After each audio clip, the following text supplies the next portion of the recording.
राजस्थान में विधानसभा सत्र शुरू होने से पहले गुजरात शिफ्ट किए गए बीजेपी के कई एमएलए।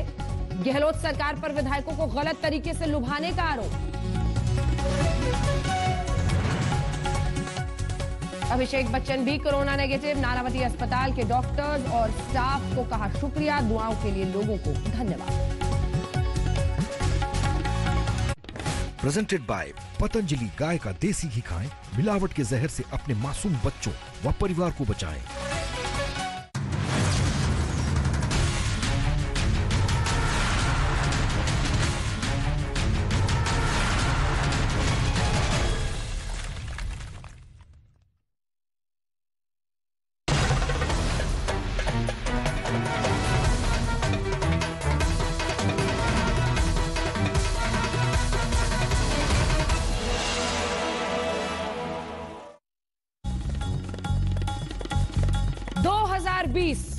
अगर आज की परिस्थितियां देश की देखें तो क्या सोच रहा है देश, क्या है देश का मिजाज। देश का सबसे विश्वसनीय सर्वे, इंडिया टुडे ग्रुप का सबसे विश्वसनीय सर्वे अब हम आपके पास रखने वाले हैं। शुरुआत कई सवालों से जो चीन से जुड़े, कोरोना, चुनाव हो तो क्या होगा, लेकिन सबसे पहले आइए आपको बता देते हैं कि हमने ये सर्वे किस अवधि में, किस वक्त किया है और कितने लोगों को इसमें शामिल किया है। संसदीय क्षेत्र 97, 194 विधानसभा क्षेत्र, राज्य 19, सैंपल साइज 12,021।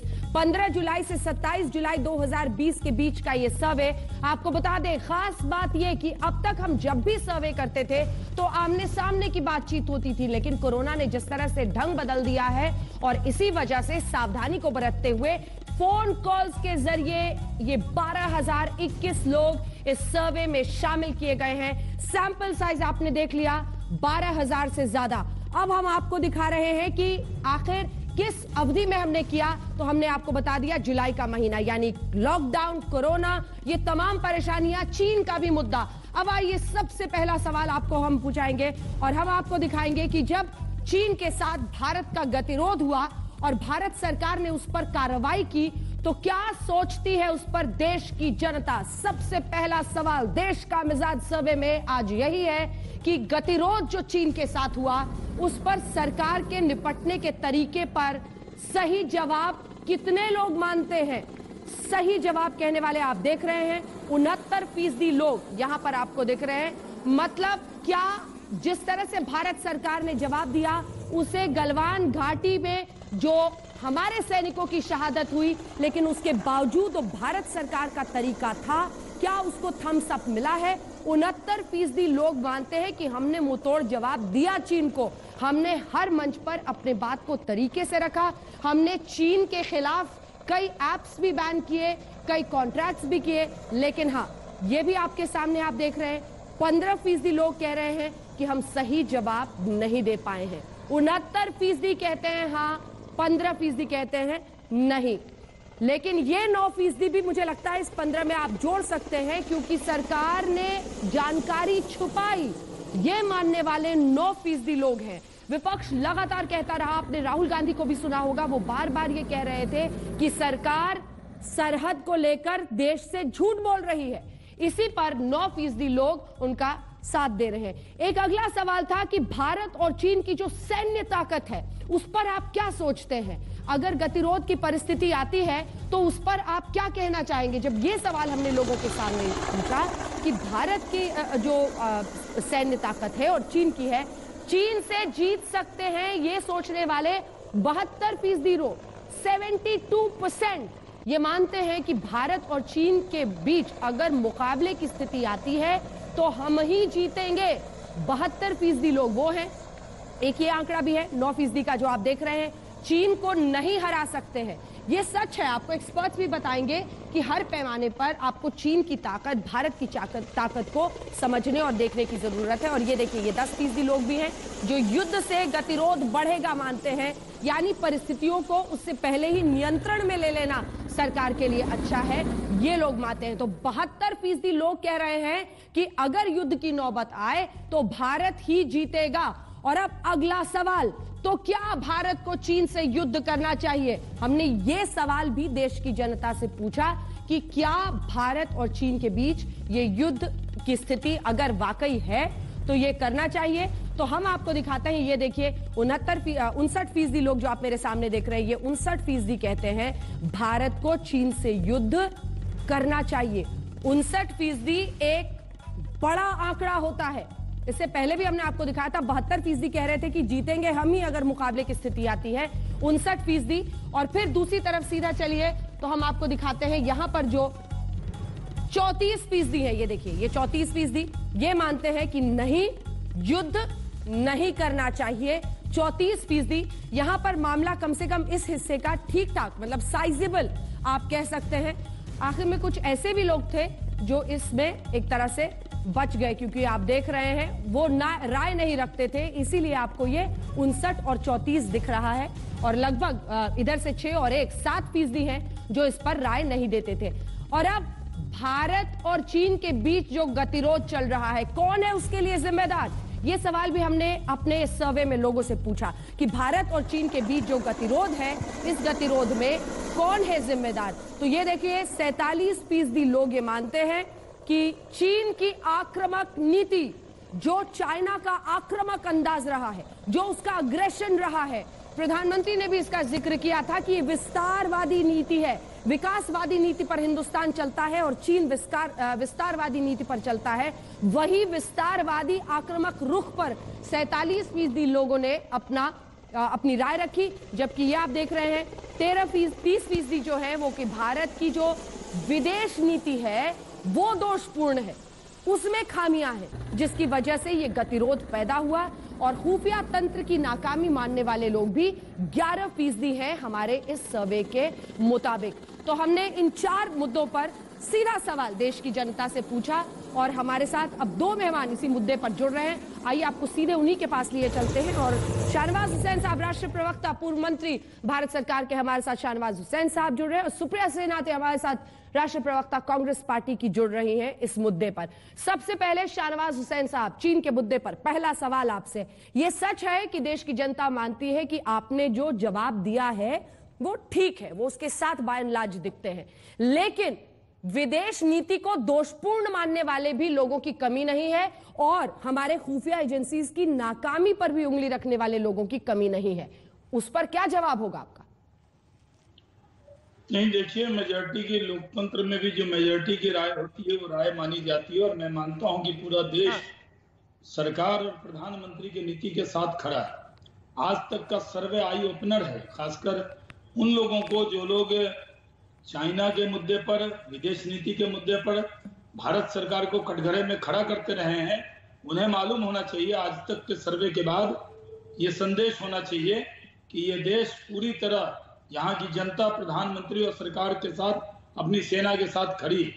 और ये चाइना की जो पॉलिसी है, और लोगों का आत्मविश्वास भी देखिए कि लोगों का ये आत्मविश्वास भी है कि भारत सक्षम है हर तरह का जवाब देने के लिए। हम चाइना के हर सवाल का जवाब रखते हैं और चाइना के हर मर्ज का इलाज रखते हैं। ये भारत है। और आज भारत की वो क्षमता हुई है, आप समझिए जनता के बीच में कॉन्फिडेंस कितना बड़ा है। जो 1962 और 67 की बात होती थी, उसके बाद आज भारत की जनता और पूरी दुनिया में भी संदेश है कि भारत एक ऐसा देश है जो जिस भाषा में चाइना समझेगा उस भाषा में जवाब दिया जाएगा। हम सर झुकाकर नहीं, बल्कि चाइना के आंख में आंख डालकर बात करते हैं। और हमारे सेना के जवानों ने शहादत दी, तो वो शहादत और बलिदान का नतीजा है कि जनता को मालूम है कि जो सेना कर रही है, जो सरकार कर रही है, उसके साथ मेजॉरिटी की राय है। ये एक सुखद संदेश है और ये संदेश पूरे दुनिया के लिए भी है। सुप्रिया जी के पास चलते हैं। 59% लोग ये मानते हैं सुप्रिया जी कि सही जवाब दिया, सही वक्त पर दिया। हमने आपके सामने आंकड़े रखे हैं, विदेश नीति में भी दोष लोग देख रहे हैं। एक कम आंकड़ा है, 9% कहते हैं कि नई खुफिया एजेंसीज की भी नाकामी थी, लेकिन सबसे बड़ा हिस्सा तो सरकार के साथ खड़ा है। यानी राहुल गांधी के रोजाना वीडियोस या फिर आप लोगों की आक्रामकता व्यर्थ चली गई अगर छवि यही बनी कि लोग सरकार के साथ खड़े हैं। सुप्रिया जी। अंजना जी, पूरी इज्जत के साथ क्योंकि मैं कहना चाहूंगी कि जरूरी है ये समझा जाए कि सवाल सिर्फ इसलिए नहीं उठाया जाता है कि उसका नतीजा बदलना जाएगा। सवाल इसलिए उठाया बताए जाते हैं क्योंकि इस सर्वे के बावजूद आप भी ये मानेंगे, और मैंने बहुत सारी सर्वे आज स्कूलों में देखी है जहाँ पर सिचुएशन ग्राउंड जो यथास्थिति है वो बिल्कुल अलग है। किन्हीं वजहों से सुप्रिया जी आपकी आवाज जी आ रही है, अब आ रही है, अब आ रही है, बोलिए बोलिए। नहीं, अल्टीमेटली तो कोई भी नेता, कोई पॉलिटिकल पार्टी का हेड लोगों से ही संपर्क साधने के लिए ये सब कुछ करता है ना। आप कह रही हैं कि सर्वे में क्या है वो जरूरी नहीं है, लेकिन देश की राय तो जरूरी है, वो तो मिजाज आपको समझना पड़ेगा, और ये उसी का आईना है। हम तो आपसे ये पूछ रहे हैं कि जो लोगों को समझाना चाह रहे थे राहुल गांधी, उसमें वो असफल दिखाई दे रहे हैं, अगर 69% लोग ये कहते हैं कि नरेंद्र मोदी ने सही किया है। मेरा कहना यह है कि हम देश को आईना दिखाने की जहां तक बात कर रहे हैं, मुझे ऐसा लगता है कि सवाल सही पूछे गए। मुझे ऐसा लगता है और तब बहुत लोगों को ऐसा लगता है कि जो जमीनी हकीकत है वो बहुत जुदा है, बहुत डिफरेंट है। इसीलिए डिफेंस मिनिस्ट्री ने अपना वेबसाइट से हटा दी, जिस पर उन्होंने रिपोर्ट डाली थी कि चीन के साथ असल आखिर हुआ क्या है लद्दाख में। और मुझे ऐसा लगता है कि समय बीतने दीजिए, असलियत सामने जरूर आएगी। इस सर्वे का मैं सम्मान करती हूँ, लेकिन इसको सच मान लेना ये मेरे गले गले बात नहीं करती। ठीक है, आपकी जो आवाज है उसको जरा हम फौरन फिर से डिस्कनेक्ट करके रिकनेक्ट कर रहे हैं ताकि आपकी आवाज स्पष्टता से आए।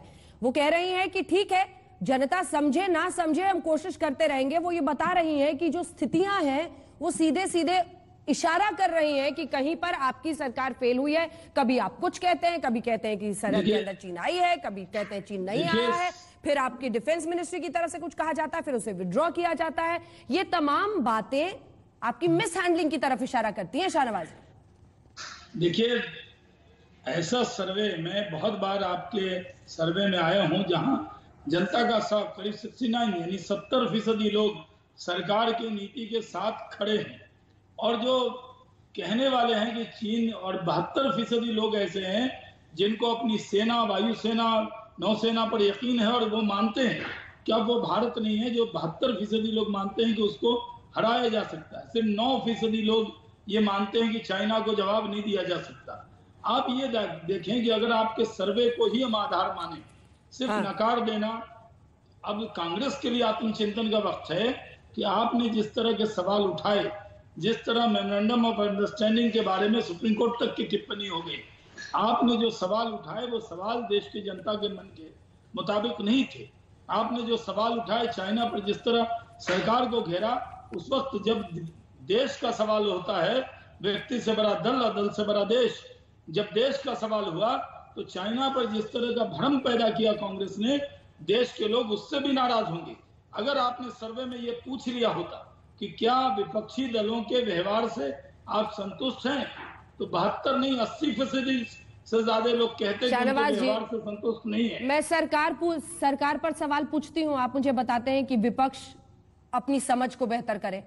अब देश की जनता सब समझ रही है, हमारे तमाम जितने भी पोल सर्विस रहे हैं, पीएससी हो, देश का मिजाज हो, एमओटीएन, सबने लगभग सही कहा है, ये आप भी जानते हैं। लेकिन सवाल सरकार से ही होते हैं, विपक्ष की समझ पर कब तक सवाल खड़े कीजिएगा। मैं लौट रही हूं, सुप्रिया जी भी जुड़ रही है, भैया आपको जवाब देंगे, आप दोनों आपस में निपटाइएगा। लेकिन जल्दी से अब चलते हैं, जो देश में बड़ा फैसला चीन को लेकर लिया गया, उसमें न सिर्फ ऐप्स बल्कि कॉन्ट्रैक्ट्स को भी बैन करने का फैसला लिया गया था।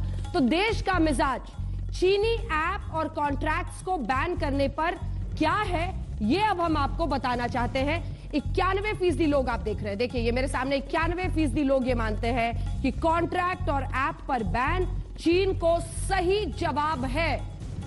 देश में जबरदस्त गुस्सा था कि आखिर चीन अपनी अर्थव्यवस्था में जबरदस्त जान फूंकता है, भारत की जनसंख्या और यहां से होते हुए व्यापार की वजह से बड़े बड़े कॉन्ट्रैक्ट्स, सरकारी कॉन्ट्रैक्ट्स उसे मिले हुए थे, उन सबको अगर विड्रॉ किया गया, चाइनीज ऐप्स को बैन किया गया, तो 91% लोग देखिए जो मेरे सामने है ये सभी मानते हैं।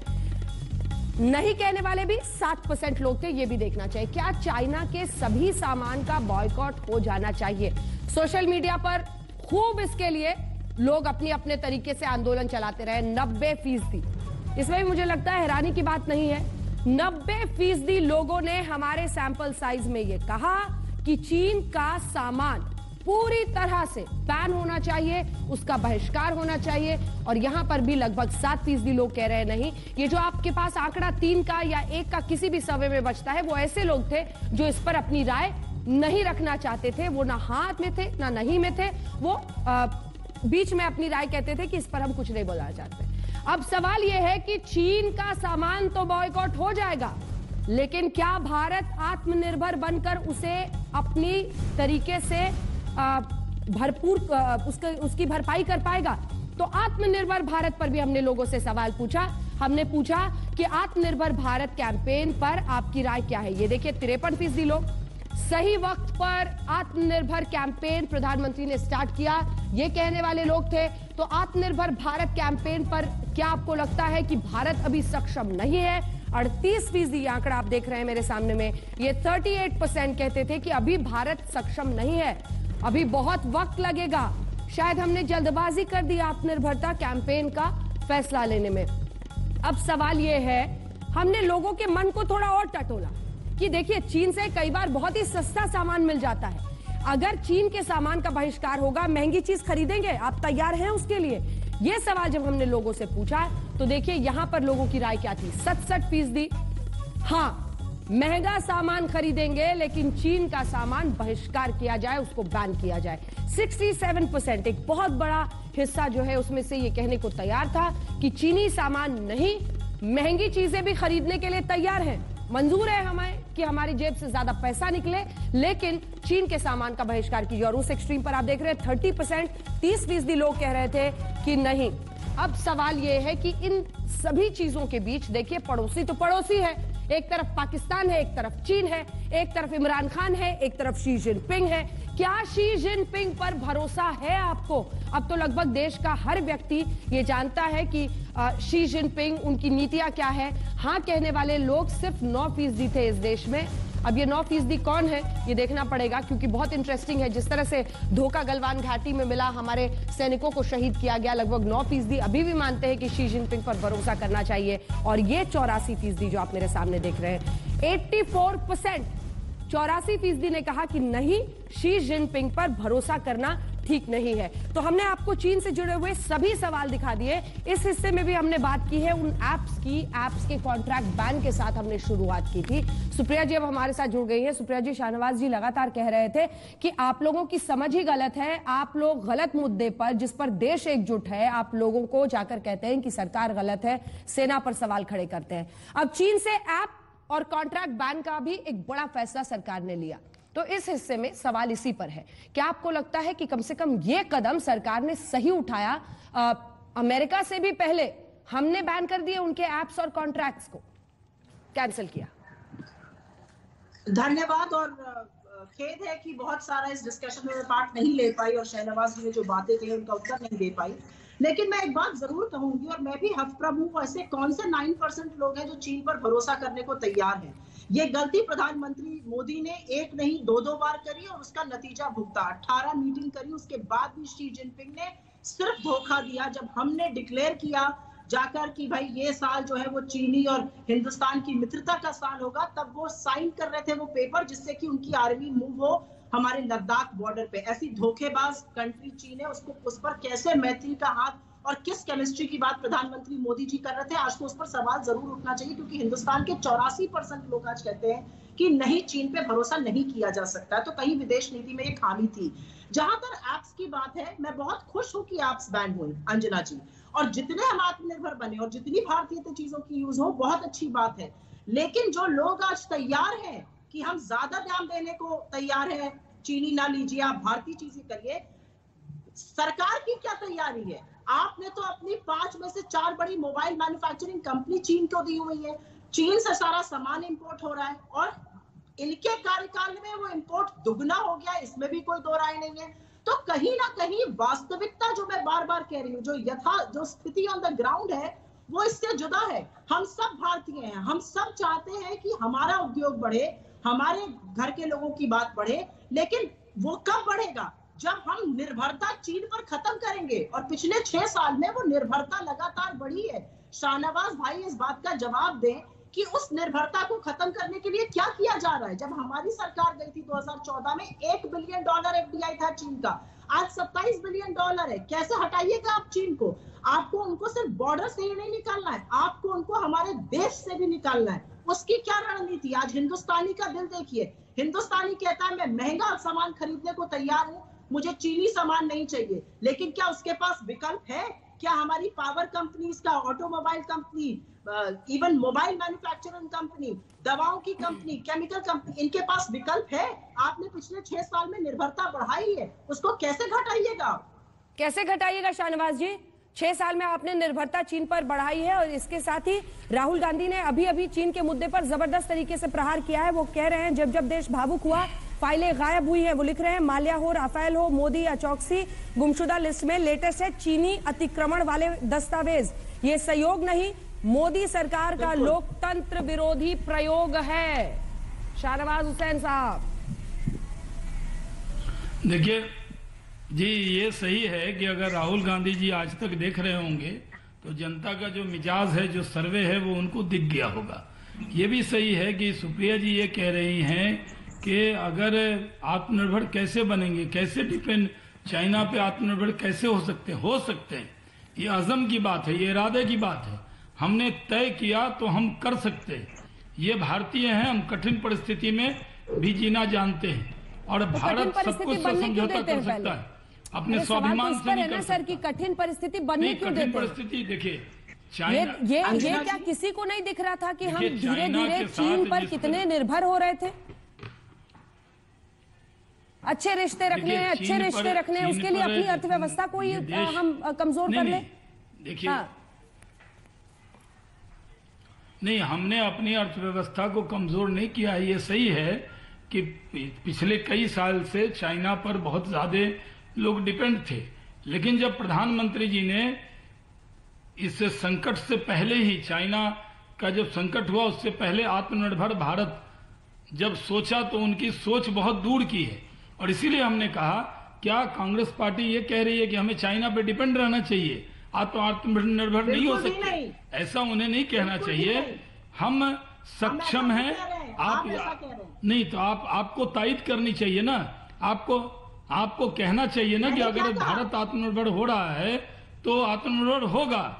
आपको देश की जनता के साथ वो विश्वास जताना चाहिए। आ रही वो पूरा कर ले, वो पूरा कर ले। देश के मिजाज को भी अच्छी तरह जान लीजिए। पूरा देश सरकार के साथ खड़ा है, पूरा देश सेना के साथ खड़ा है, पूरा देश प्रधानमंत्री के उस अभियान के साथ खड़ा है कि ये भारत आत्मनिर्भर होगा। और हम आज इस स्थिति में हैं कि चाइना को हर मोड़ पर हमने जवाब दिया है और पूरे दुनिया में भी अलग थलग किया है। पूरे दुनिया में आज बड़ी तादाद में दुनिया के देश भारत के साथ खड़े। मेरा कांग्रेस से यही अनुरोध है कि आप, दल से बड़ा देश होता है, आप दल की राजनीति देश की राजनीति में न लाएं। आपको पूरी तरह सरकार के साथ खड़ा होना चाहिए और आपको यकीन करना चाहिए बॉर्डर पर जो सेना खड़ी है, जो कह रही है, उस पर आपको आंख बंद कर यकीन करना चाहिए। अगर आप उस पर शक शुबहा पैदा करते हैं, सवाल उठाते हैं, तो सेना का भी मनोबल गिरता है और देश के लोगों का भी मनोबल गिरता है। ठीक है, इसका जवाब आप दीजिएगा। एक बार जरा दर्शकों को बता दें, ये जो प्रधानमंत्री की आप तस्वीरें देख रहे हैं, प्रधानमंत्री राष्ट्रीय स्वच्छता केंद्र के उद्घाटन में पहुंचे हैं और वहीं से ये लाइव टेलीकास्ट प्रधानमंत्री का चल रहा है। राष्ट्रीय स्वच्छता केंद्र का उद्घाटन प्रधानमंत्री कर रहे हैं और कुछ ही देर में वहां पर एक इनॉग्रल एड्रेस भी उनका होगा। क्या वो बोलेंगे ये भी हम आपको सुनाएंगे। फिलहाल वहीं पर चारों तरफ जाकर आप तस्वीरों से समझ सकते हैं, प्रधानमंत्री तमाम चीजों को देख रहे हैं, समझ रहे हैं। सुप्रिया जी, जवाब दीजिए। मुझे सिर्फ इतना कहना है कि शाहनवाज भाई, ये गलत बात बोलनी आप तो बंद कर दीजिए। आपके कुछ दल के लोग बोलते हैं, उनको बोलने दीजिए। आपको मैं इज्जतदार आदमी मानती हूँ। आप बार बार ये मत कहिए सेना पे सवाल उठता है। हम तो सेना पे भी सवाल नहीं उठाते, हम तो सरकार पर भी सवाल नहीं उठाते। हम तो विश्वास करने को तैयार है। अब आप बताइए किस पे विश्वास किया जाए? प्रधानमंत्री के 19 जून के वक्तव्य पे विश्वास किया जाए कि कोई नहीं घुसा हुआ है, कोई घुसा हुआ नहीं है, या रक्षा मंत्रालय की उस रिपोर्ट पर विश्वास किया जाए जो कहती है, और उसने बड़े क्लैरिटी से बताया कि कैसे 5 मई को कैसे घुसा चीन ने क्या क्या किया, कैसे 15 जून में शहादत हुई, और फिर उस रिपोर्ट को हटा दिया जाता है। किस पर विश्वास किया जाए? आप सिर्फ एक बात का जवाब दीजिए। पारदर्शिता के चलते हमारी तो सिर्फ एक ही रिक्वेस्ट थी, आप सच बताइए। चलिए, सच बताया गया उस रिपोर्ट में। उस रिपोर्ट को हटा लेने से आप प्रधानमंत्री जी की क्रेडिबिलिटी पर सवाल उठाते हैं।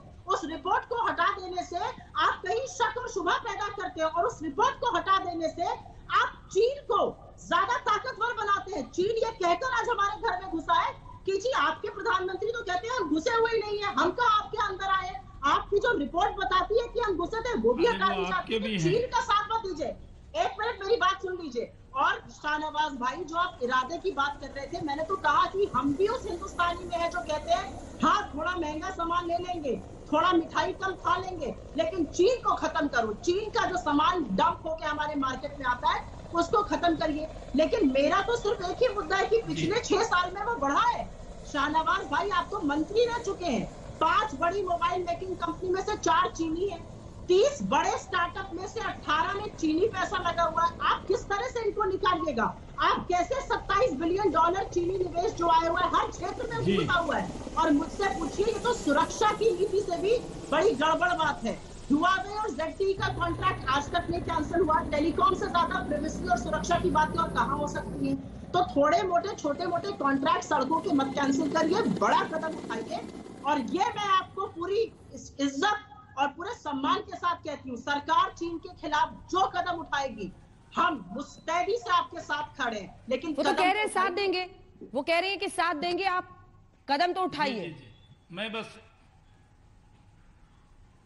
देखिए, पहली बात तो ये है कि आपने ये सवाल पूछा कि किस पर यकीन करें। तो बॉर्डर पर कौन है? आप लोग बयान करते हैं कि एक रिटायर्ड जनरल ने ये कहा, एक व्यक्ति ने ये कहा, मीडिया रिपोर्ट ये आई।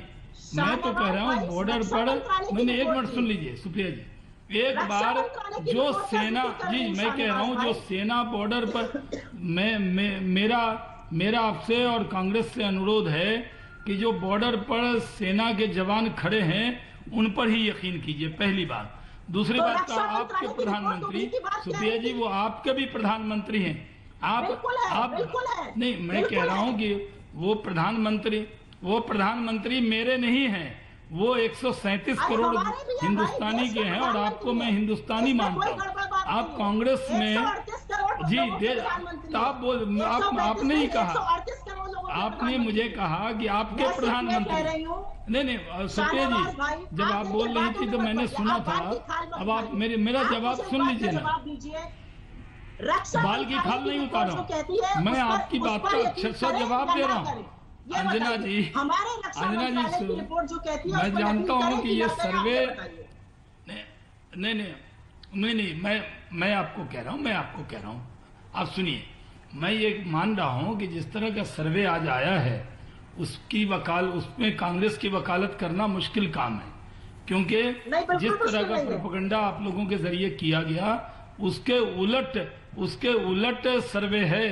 देश को लोगों का विश्वास अपने देश के प्रधानमंत्री पर है, मेरे प्रधानमंत्री नहीं, देश के प्रधानमंत्री। दूसरा हाँ, मैं जवाब दे रहा हूँ ना, प्लीज। मैं सुप्रिया जी बहुत अच्छी, हम 2 ही लोग हैं, सुन लीजिए ना। सुप्रिया जी, हम और आप 2 ही लोग डिबेट में हैं, अपनी पारी में बोल लेंगे। जो आपने पूछा है मैं जवाब दे रहा हूँ, लेकिन सवाल का तो जवाब देना होगा ना सर। वो स्पेसिफिक सवाल एक रक्षा मंत्रालय की रिपोर्ट पर पूछ रहे हैं। आप पूरा सरहद से लेकर पूरा हिंदुस्तान घुमा दिए। रक्षा मंत्रालय की रिपोर्ट, उसको तो मानिएगा ना। नहीं, कहाँ घुमा दिया? सरहद पे सेना खड़ी है, भरोसा देश का सेना पे है। कांग्रेस का भी भरोसा सेना पे होना चाहिए, ये जवाब है आपका। दूसरी बात ये है, हाँ अरे आप लोगों के बयानों से सेना का मनोबल गिरता है। सेना वहाँ अपनी शहादत का जान पीती है, फिर शाहनवाज जी घुमा दिया। आप लोग उस पर सवाल उठा, फिर सेना पर घुमा दिया। दूसरा जवाब, अरे नहीं, आप देखिए अंजना जी, आप मुझे जवाब एक सेकंड, मतलब 10 सेकंड तो पूरा करने दीजिए। अच्छा, बोलने दीजिए शाहनवाज जी को, बोलने दीजिए। नहीं बोलती थी, अब क्या हुआ? हाँ, बोलिए। आज बोलिए सुप्रिया जी, बाद में मैं धीरज से आपकी आलोचना सुनूंगा। मैं आपसे कह रहा हूं कि आपने कहा कि हम कैसे यकीन करें, ये कैसे मुमकिन है। मैं आपको कह रहा हूं, मोदी है तो मुमकिन है। नामुमकिन को जो मुमकिन बना दे उसी का नाम नरेंद्र मोदी है। और वो सारे काम जिसके लिए आप लोग नामुमकिन कहते थे उसको मुमकिन करके बताया है। इसलिए यकीन कीजिए, आप लोग ने देखा, आप लोग तो हमसे कहते थे धारा 370 कैसे खत्म होगी, नामुमकिन है, कर दिया कि नहीं? आप कहते थे राम मंदिर का निर्माण कब होगा, शुरू हो गया कि नहीं? आप कहते थे चाइना का ऐप कब बंद होगा, कर दिया कि नहीं? आप कहते थे चाइना के आंख में आंख डालकर बात कीजिए, करके दिखाया कि नहीं? अगर 20 लोगों की शहादत हुई, उनके भी 43 लोगों की जान गई है। और आत्मनिर्भर इस देश को करेंगे। अगर ये घोषणा नरेंद्र मोदी जी ने की तो आप मान लीजिए मोदी है तो मुमकिन है। मोदी है तो मुमकिन है, यही पे बात खत्म हो जाती है ना सुप्रिया जी। सुप्रिया जी, यहाँ पर बात इसलिए खत्म हो जाती है कि देखिए 69% लोग अगर ये यकीन रखते हैं, 72% कहते हैं कि अगर युद्ध की नौबत आई तो हम ही जीतेंगे। आप इन आंकड़ों को भी देखिए, देश के मिजाज को भी तो समझिए।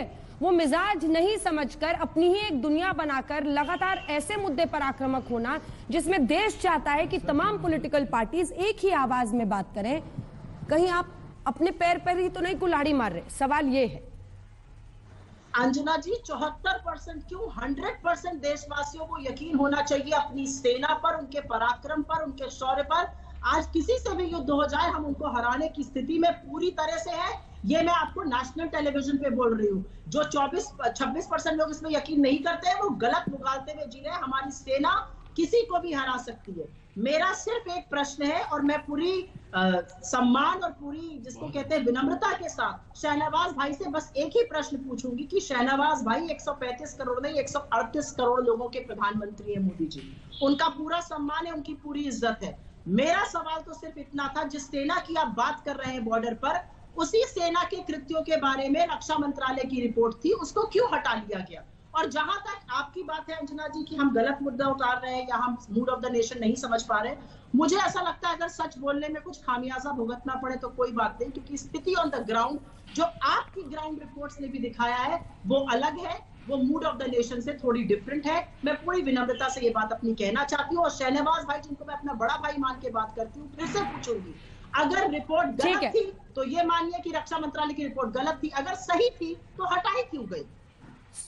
आप जितना भी उनको कहें कि आप भाई मानती हैं, लेकिन कैसे किस सवाल पर कितना जवाब देना है और कहां पर दाएं से लेकर बाएं सेना तक पहुंचना है, इस हुनर को जानते हैं शाहनवाज हुसैन साहब, मजे हुए खिलाड़ी हैं राजनीति के। अब हम जरा रुक कर लेते हैं कोरोना के मामले पर। जी हां, 60,000 से ज्यादा मामले एक एक दिन में अब देश में आ रहे हैं। 20 लाख कोरोना का आंकड़ा हम पार कर चुके हैं एक मुल्क के बारे में तौर पर, लेकिन हाँ, मृत्यु दर को लेकर थोड़ी संतुष्टता है। चलिए, देश का मिजाज सर्वे में हमने जो सवाल देश का मिजाज में पूछा है कोरोना के मद्देनजर, पहला सवाल प्रधानमंत्री नरेंद्र मोदी। जी हाँ, कोरोना आने के बाद लॉकडाउन से लेकर तमाम जो फैसले सरकार ने लिए, पहला सवाल यही था, पीएम मोदी ने कोरोना को कैसे संभाला। इस सवाल पर 29% कहते हैं बहुत अच्छा, 48% कहते हैं अच्छा, और अगर जोड़ दें तो ये हो जाता है 77, यानी कि 77%। 77% लोग, यानी आप कह सकते हैं डिस्टिंक्शन से ज्यादा, जिसे कहा जाता है मार्क्स लाना, डिस्टिंक्शन से ज्यादा 75, मतलब 3/4 से ज्यादा लोग ये मानते हैं कि कोरोना को प्रधानमंत्री मोदी ने ठीक से संभाला। बहुत अच्छा मानने वाले 29% और 48% कहते हैं अच्छा है। हालांकि औसत भी एक है जो कहते हैं, कम से कम बीजेपी शाहनवाज जी तो लपकेंगे कि औसत को भी आप 18% को उसी तरफ जोड़ दीजिए, लेकिन 77 से अगर हम 18 जोड़ लेते हैं तो लगभग 95% हो जाता है, और फिर बचते हैं सिर्फ 5% जो कि खराब है। यानी सुप्रिया जी से पूछेंगे कि सिर्फ कांग्रेस की जो सोच है कि खराब संभाला, काम नहीं किया ठीक से, केस इतने बढ़ते गए, वो सिर्फ 5% उसके टेकर्स हैं। कोरोना पर पहले सवाल में आप कह सकते हैं डिस्टिंक्शन से भी ज्यादा मार्क्स से सरकार और खास तौर पर प्रधानमंत्री नरेंद्र मोदी पास होते हुए। तो इसी पर हम सवाल दागेंगे शाहनवाज जी और सुप्रिया जी से भी, लेकिन सीधा सवाल पीएम पर ही था। लेकिन कोरोना काल में, कोरोना संकट पर जो अर्थव्यवस्था में भारी परेशानी का सामना, इस संकट एक तरह से कह लीजिए मुल्क को सामना करना पड़ा, उस पर देश की जनता क्या सोचती है, आर्थिक संकट को कैसे संभाला। एक बार फिर 23% लोग कहते हैं बहुत अच्छा, अच्छा कहने वाले 48% लोग हैं, यानी फिर 71% ये कह रहे हैं कि सरकार ने अच्छा संभाला, और 23% तो बहुत अच्छा है ही। औसत कहने वाला आंकड़ा यहाँ पर काफी है, मतलब आपको उसको एक जगह देनी होगी, क्योंकि 22% लोग औसत मानते हैं। फिर शाहनवाज जी लपकेंगे कि 22% को उधर ही जोड़ दीजिए, खैर। और 6% सिर्फ कहते हैं खराब। यानी जिस आर्थिक संकट पर राहुल गांधी लगातार आक्रामक रहे, उसके भी टेकर्स बहुत कम है। जब हमने ये पूछा लोगों से, विदेशों के मुकाबले, विश्व के अन्य मुल्कों के मुकाबले भारत ने कोरोना संकट को किस तरह से संभाला, ये सवाल जब हमने लोगों से पूछा तो देखिए, बेहतर कहने वाले 43%, बराबर लगभग हमने किया 48% कह रहे थे। बराबर मतलब जो अन्य देशों ने जिस तरह से संभाला, हमने भी वैसे ही संभाला है। हम पीछे नहीं रहे, हम सबसे कम नहीं रहे कहने वाले 48% थे, जो बेहतर से ज्यादा है। लेकिन जो लास्ट है, एक बार फिर खराब मानने वाला है कि कोरोना से भारत की लड़ाई खराब रही, 7% है, जो कि कांग्रेस पार्टी का लगातार आरोप था। तो 43, 48 और फिर 7। जब हमने देश की जनता से यह पूछा कि कोरोना की आपकी जिंदगी पर कोरोना का क्या असर हुआ, तो देखिए इस पर लोगों ने क्या जवाब दिया है। जल्दी से अब जवाब आपको दिखाते हैं। कोरोना का आपकी जिंदगी पर क्या असर हुआ, यह सवाल पूछने पर 22% का कहना था कि बिजनेस ठप हो गया, नौकरियां चली गई। 22% लोग थे जिन्होंने ये कहा है कि बिजनेस खराब हो गया, और 63% ऐसे हैं जो कह रहे हैं कि आमदनी तो चालू है लेकिन थोड़ी सी आमदनी घटी है।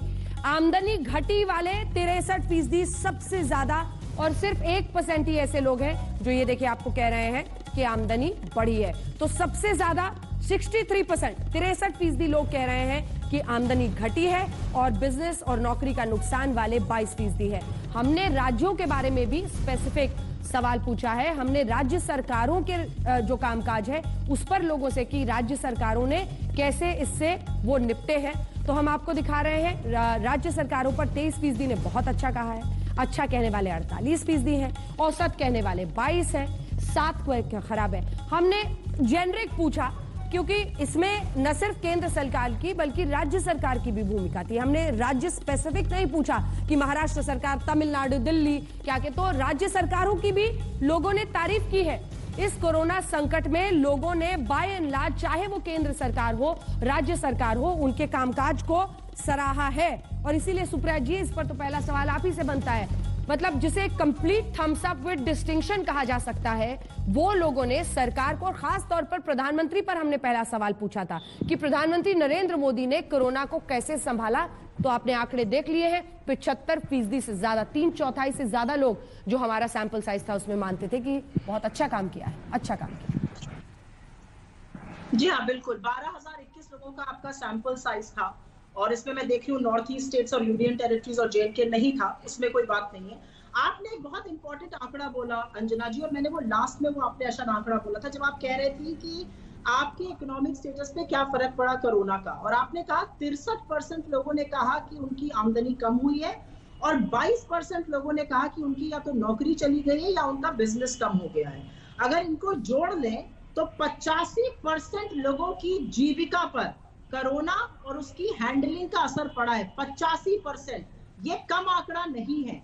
और यही स्थिति जो है, ये अब आप थोड़े दिनों का इंतजार करिए। मैं चाहती हूँ और प्रार्थना करती हूँ ये बेहतर हो, लेकिन मेरा अपना अनुमान है कि और बदतर होगी, क्योंकि सारे आंकड़े इस तरफ पॉइंट आउट कर रहे हैं। आपने एक और इम्पोर्टेंट आंकड़ा बोला था, और उसके बारे में मैं जिक्र करना चाहती हूँ, क्योंकि आने से पहले मैं आपका सर्वे पढ़ रही थी कि लॉकडाउन से लोगों की जिंदगी पर क्या असर पड़ा। 38% ने कहा कि हाँ इकोनॉमिक डिस्ट्रेस हुआ, 25% ने कहा ज्यादा हुआ, तो 67% लोगों का मतलब है कि इकोनॉमिक डिस्ट्रेस हुआ।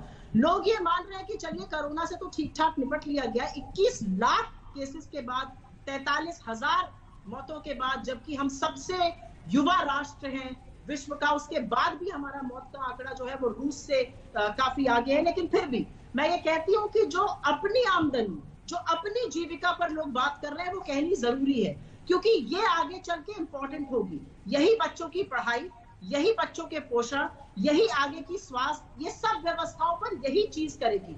और मैं आपके सर्वे में एक और भी बहुत इंपॉर्टेंट चीज देख रही थी अंजना जी, आई एम श्योर उसका जिक्र आप करिएगा। जो 3 चीजें जहां पर सिंगल बिगेस्ट फेलियर कहा गया है सरकार का, एक है हैंडलिंग ऑफ द पैंडेमिक, एक है अनएम्प्लॉयमेंट, जो कि handling of the migrant labour के जस्ट पहले आता है। 3 चीजें तो कहीं ना कहीं सरकार को, चलिए थम्स अप जनता ने दे दिया, लेकिन ये 3 चीजें सरकार को जबरदस्त तरीके से देखनी पड़ेगी। कल जब मैं आपके शो पर आई थी तो मुझे बताया गया था कि 12,021 लोगों के सैंपल में 60% से ऊपर गांव के लोग हैं, रूरल एरियाज के लोग हैं। मैं हतप्रभ नहीं हूं, मैं सरप्राइज नहीं हूं कि ऐसे रिजल्ट आए हैं, क्योंकि वहां पर फ्री अनाज और वहां पर मनरेगा है। और आज अगर पूरी ईमानदारी से शाहनवाज जी बोलेंगे तो ये मानेंगे कि मनरेगा, जिसको आपने हमारी विफलता का सबसे बड़ा परिणाम कहा था, वो संजीवनी बनती खड़ा है। ठीक है, अब जवाब लेते हैं। खाद्य सुरक्षा बिल से लोगों को खाना मिला है। ये दो चीजें जो रूरल इंडिया में लोगों को कह रही है कि उनकी स्थिति बेटर है। ठीक है, कोरोना कैसे संभाला पर तो थम्स अप है, टोटल है, उसको कोई नकार नहीं सकता है। लेकिन अर्थव्यवस्था, आमदनी घटी, नौकरी गई, ये कहने वाले 22% हैं और आमदनी घटी वाले भी बहुत ज्यादा हैं। उस पर क्या कहिएगा शाहनवाज जी? 63। देखिए, जब मैं बहुत दिनों से जब इस तरह के सर्वे देखता हूं और उसके बाद जब सर्वे पक्ष में नहीं आता तो लोग कहते हैं कि आपका सैंपल छोटा है। लेकिन आपको खुश होना चाहिए कि सुप्रिया जी ने बहुत बड़े दिल से आपके सर्वे को स्वीकार किया और कहा, नहीं, आपके सर्वे को स्वीकार करते हुए ये कहा है तो कि गांव के लोगों से पूछा, और क्योंकि मनरेगा है और फ्री अनाज है, यानी फ्री अनाज, जब इसका मतलब एक हमारी, मैं शुक्रिया अदा करता हूं सुप्रिया जी, आपने एक चीज तो मानी कि मोदी जी ने, एक गरीब का बेटा जो देश का प्रधानमंत्री है वो गरीबों के दिल में बस गया, क्योंकि गरीबों की बात को आपने स्वीकार किया। मनरेगा में जी अब वो सब कुछ आपका है साहब, हवा आपका, पानी आपका, पेड़ पौधे सब, गुल फूल सब कुछ आपका। आप तो जमीन से आसमान तक मैं आप ही का कह रहा हूं, हम कहां इनकार कर रहे हैं।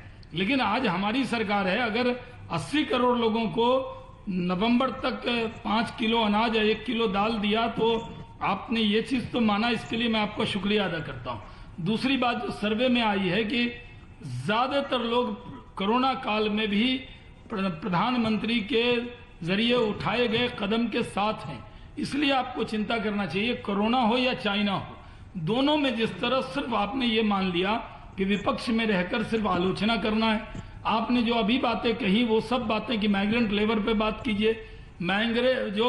जो यहाँ से प्रवासी माइग्रेंट लेबर थे, उनकी दिक्कतें, दुश्वारी आई, उन दुश्वारियों को भी हल किया। और जब वो उत्तर प्रदेश गए, बिहार गए, तो योगी जी ने और वहां नीतीश कुमार जी ने पूरी चिंता की। इसलिए मैं कहना चाहता हूं कि सर्वे को देखिए, ये सर्वे अगर आप करवाती तो आपको बहुत पैसे लगते, कांग्रेस पार्टी को बहुत पैसे देने पड़ते।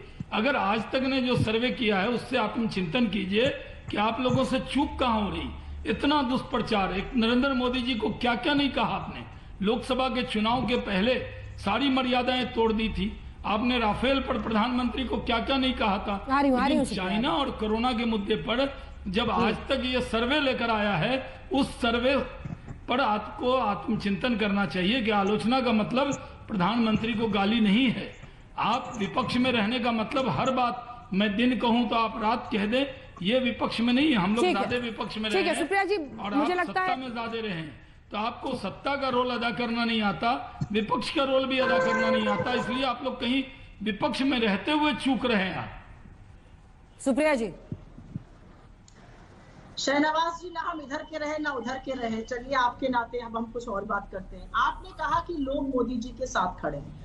मैं इस सर्वे पे कोई सवाल नहीं उठा रही हूँ, मैं आपके सामने 3 सवाल रख रही हूँ सर। ईपीएफओ तो आप जानते ही, आप तो मंत्री रह चुके हैं, आप जानते हैं 30,000 करोड़ रुपए निकाले लोगों ने पिछले 3.5 महीने पर। ईपीएफओ की जो रकम होती है, अंजना जी भी जानती है क्योंकि हम सबका पैसा उसमें जाता था जब तक मैं नौकरी करती थी तब तक, और वो जो होती है वो रिटायरमेंट इनकम होती है, वो बाद में कभी यूज करें घर बच्चों की पढ़ाई शादी ब्याह के लिए। 30,000 करोड़ रुपए उसमें से निकाले गए, तो लोग अपनी जमा पूंजी से खा रहे हैं। 20 लाख करोड़ का आपका पैकेज था, उसके बावजूद आरबीआई कहती है कि अब हम कुछ नहीं कर सकते हैं, अब जो फिस्कल मेजर्स है वही कर सकते हैं, हम अब रेट नहीं घटा सकते। 3 लाख करोड़ आपने एमएसएमई को दिए, 68,000 करोड़ सैंक्शन में कोई लेने वाला है ही नहीं। आप कोविड की बात करते हैं, आज की तारीख में आशा वर्कर पूरे देश में स्ट्राइक पर हैं, नर्सेस स्ट्राइक पर गई, डॉक्टर्स को आज तक जो था, जिन डॉक्टरों की मौतें हुई उनको वो अभी भी दर बदर की ठोकर। एक सवाल पूछो 50 लाख। सुप्रिया जी, एक सेकंड, इंश्योरेंस के लिए मुझे सिर्फ ये कहना है, जिस मनरेगा की आप बात कर रहे थे, बस एक चीज अंजना, उसके बाद आप जितने सवाल पूछिएगा। जिस मनरेगा की आप बात कह रहे हैं, 6 करोड़ लोगों ने मनरेगा के काम की मांग की है। ये सामान्य स्थिति से 3 गुना ज्यादा है। इस तरह की दिक्कतें हैं, तो हमारा मजाक उड़ाना छोड़ दीजिए। हमारे ठीक है, चलिए सुप्रिया जी, ये एक सवाल है जल्दी से, क्योंकि अब अंत की तरफ हम बढ़ रहे हैं। ये तमाम परेशानियां हैं, आर्थिक संकट जो कि ठीक, एक सेकंड, दशकों के बाद जो आर्थिक संकट आया, लेकिन बावजूद इसके महामारी और आर्थिक संकट के देश की जनता अगर मोदी के साथ खड़ी है, तो ये आपको क्या बता रहा है? ये बता रहा है कि आप विकल्प नहीं दे पाए। बता रहा है या नहीं?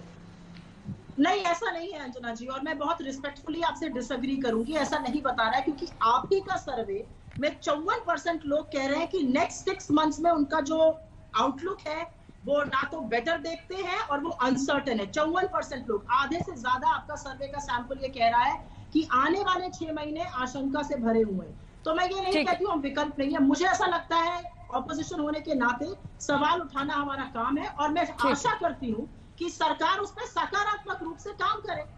बिल्कुल, और ये कहना बिल्कुल वाजिब है। और शाहनवाज जी, आपका मुस्कुराता हुआ चेहरा काफी कह रहा है, क्योंकि इस 40 मिनट में ज्यादातर आंकड़े आपकी सरकार के पक्ष में थे, इसीलिए आपकी इस मुस्कुराहट पर ही आपकी बात को खत्म कर देते हैं। ब्रेक के लिए हम रुक रहे हैं, लेकिन देश का मिजाज ब्रेक के बाद भी जारी रहेगा। 6 बजे हम आपको आंकड़े दिखाएंगे कि आखिर आज अगर चुनाव होते तो कितनी सीटें आएंगी बीजेपी को, एनडीए की पार्टियों को, कांग्रेस को। क्या है देश का मिजाज? ब्रेक के बाद देखते रहिए आज तक।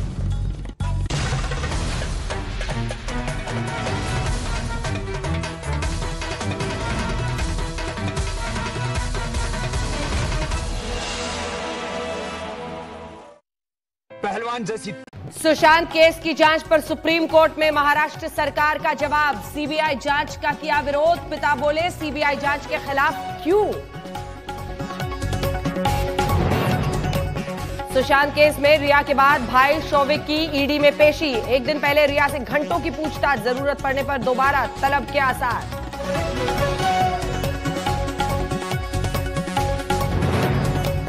कोझिकोड में विमान हादसे में मरने वालों का आंकड़ा 18 तक पहुंचा। भारी बारिश से रनवे पर फिसला था विमान। फ्लाइट रिकॉर्डर बरामद। राजस्थान में विधानसभा सत्र शुरू होने से पहले गुजरात शिफ्ट किए गए बीजेपी के कई एमएलए। गहलोत सरकार पर विधायकों को गलत तरीके से लुभाने का आरोप। अभिषेक बच्चन भी कोरोना नेगेटिव। नानावती अस्पताल के डॉक्टर्स और स्टाफ को कहा शुक्रिया, दुआओं के लिए लोगों को धन्यवाद। पिछले 27 वर्षों से रिपोर्टिंग कर रहा हूं। Kashmir, Kargil, Iraq, Sierra Leone, Libya, हर युद्ध भूमि से खबर लेकर आया हूं। अब देखिए राष्ट्रीय सुरक्षा से जुड़ी हर खबर सिर्फ तेज पर। देश का गौरव सिर्फ तेज पर।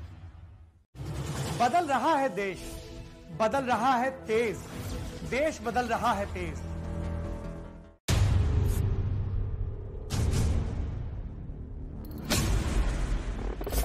मैं मिशा बाजवा चौधरी करूंगी देश की बात, पूछूंगी मुंह तोड़ सवाल।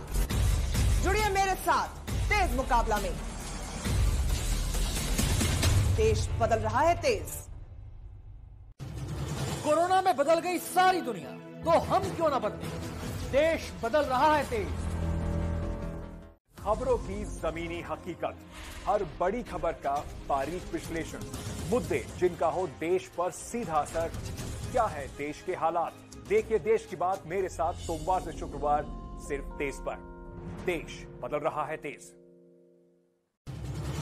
कोरोना ने बदल दी सारी दुनिया, तो हम क्यों ना बदलें? देश बदल रहा है तेज।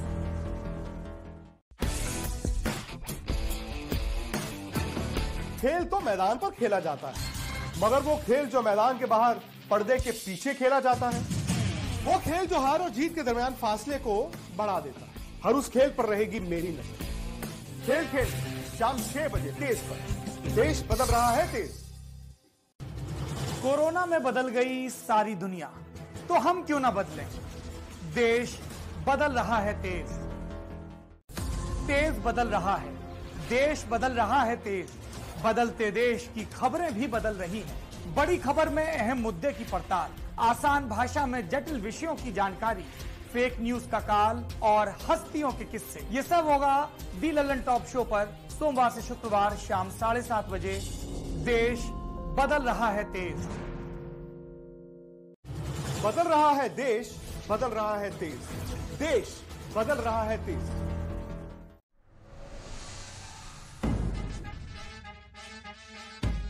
राष्ट्र के नाम पर जब भड़कती हैं भुजाएं, देश के मुद्दों से गूंजे दसों दिशाएं, कर दो ऐलान, बजा दो नगाड़ा, शाम 5 बजे का राजनीतिक अखाड़ा, देखिए दंगल।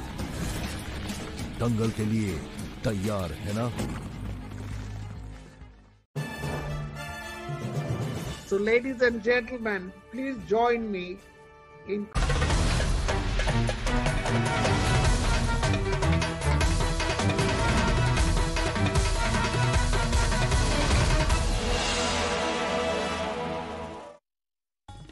आज नॉन स्टॉप जारी है मूड ऑफ द नेशन, यानी देश का मिजाज। हम आपको दिखा रहे हैं कि आखिर देश की जनता क्या राय रखती है। अगर आज हो चुनाव तो किसके लिए डालेंगे vote.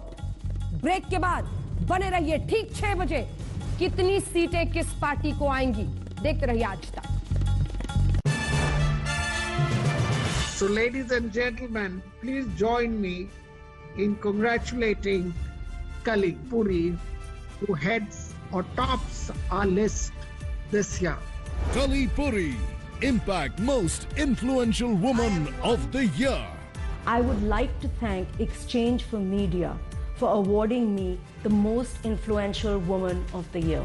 This award will always be very special to me, coming in the time of Corona that has tested every imaginable aspect of my leadership and character. Because the award is for influence, I would like to dedicate this award to my team that produces the gold standard of journalism that gives the group and me this power. I am so deeply grateful to all of you. पहलवान जैसी Sushant case की जांच पर supreme court में महाराष्ट्र सरकार का जवाब। CBI जांच का किया विरोध। पिता बोले सीबीआई जांच के खिलाफ क्यों। सुशांत केस में रिया के बाद भाई शौविक की ईडी में पेशी। एक दिन पहले रिया से घंटों की पूछताछ, जरूरत पड़ने पर दोबारा तलब के आसार।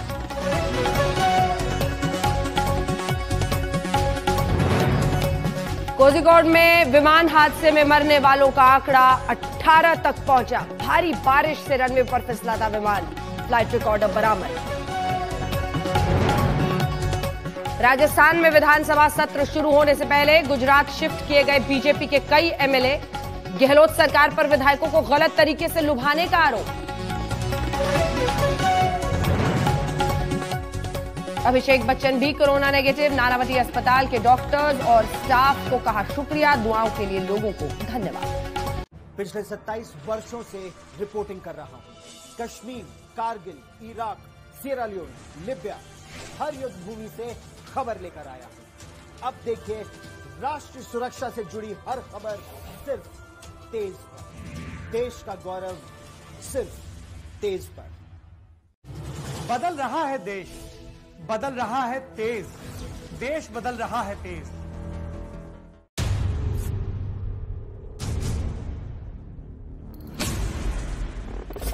मैं मिशा बाजवा चौधरी करूंगी देश की बात, पूछूंगी मुंह तोड़ सवाल। जुड़िए मेरे साथ तेज मुकाबला में। देश बदल रहा है तेज। कोरोना में बदल गई सारी दुनिया, तो हम क्यों ना बदलें। देश बदल रहा है तेज। खबरों की जमीनी हकीकत, हर बड़ी खबर का बारीक विश्लेषण, मुद्दे जिनका हो देश पर सीधा असर। क्या है देश के हालात, देखिए देश की बात मेरे साथ सोमवार से शुक्रवार सिर्फ तेज पर। देश बदल रहा है तेज। कोरोना ने बदल दी सारी दुनिया, तो हम क्यों ना बदलें। देश बदल रहा है तेज।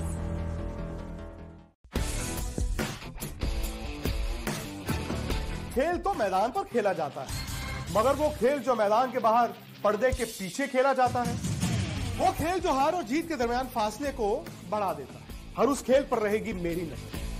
खेल खेल शाम 6 बजे तेज पर। देश बदल रहा है तेज। कोरोना में बदल गई सारी दुनिया, तो हम क्यों ना बदलें। देश बदल रहा है तेज, तेज बदल रहा है, देश बदल रहा है तेज। बदलते देश की खबरें भी बदल रही हैं। बड़ी खबर में अहम मुद्दे की पड़ताल, आसान भाषा में जटिल विषयों की जानकारी, फेक न्यूज का काल और हस्तियों के किस्से। ये सब होगा दी ललन टॉप शो पर सोमवार से शुक्रवार शाम 7:30 बजे। देश बदल रहा है तेज। बदल रहा है देश, बदल रहा है तेज, देश बदल रहा है तेज।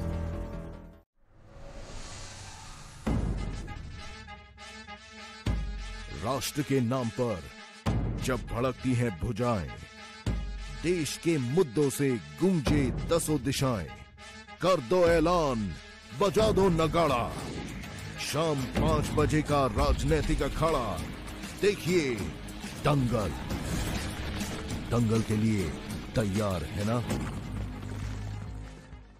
What do you consider while working on your video ad campaign? Mass unique audience, targeted reach, audience engagement on media, instant audience attention, effective ROI, or all of above?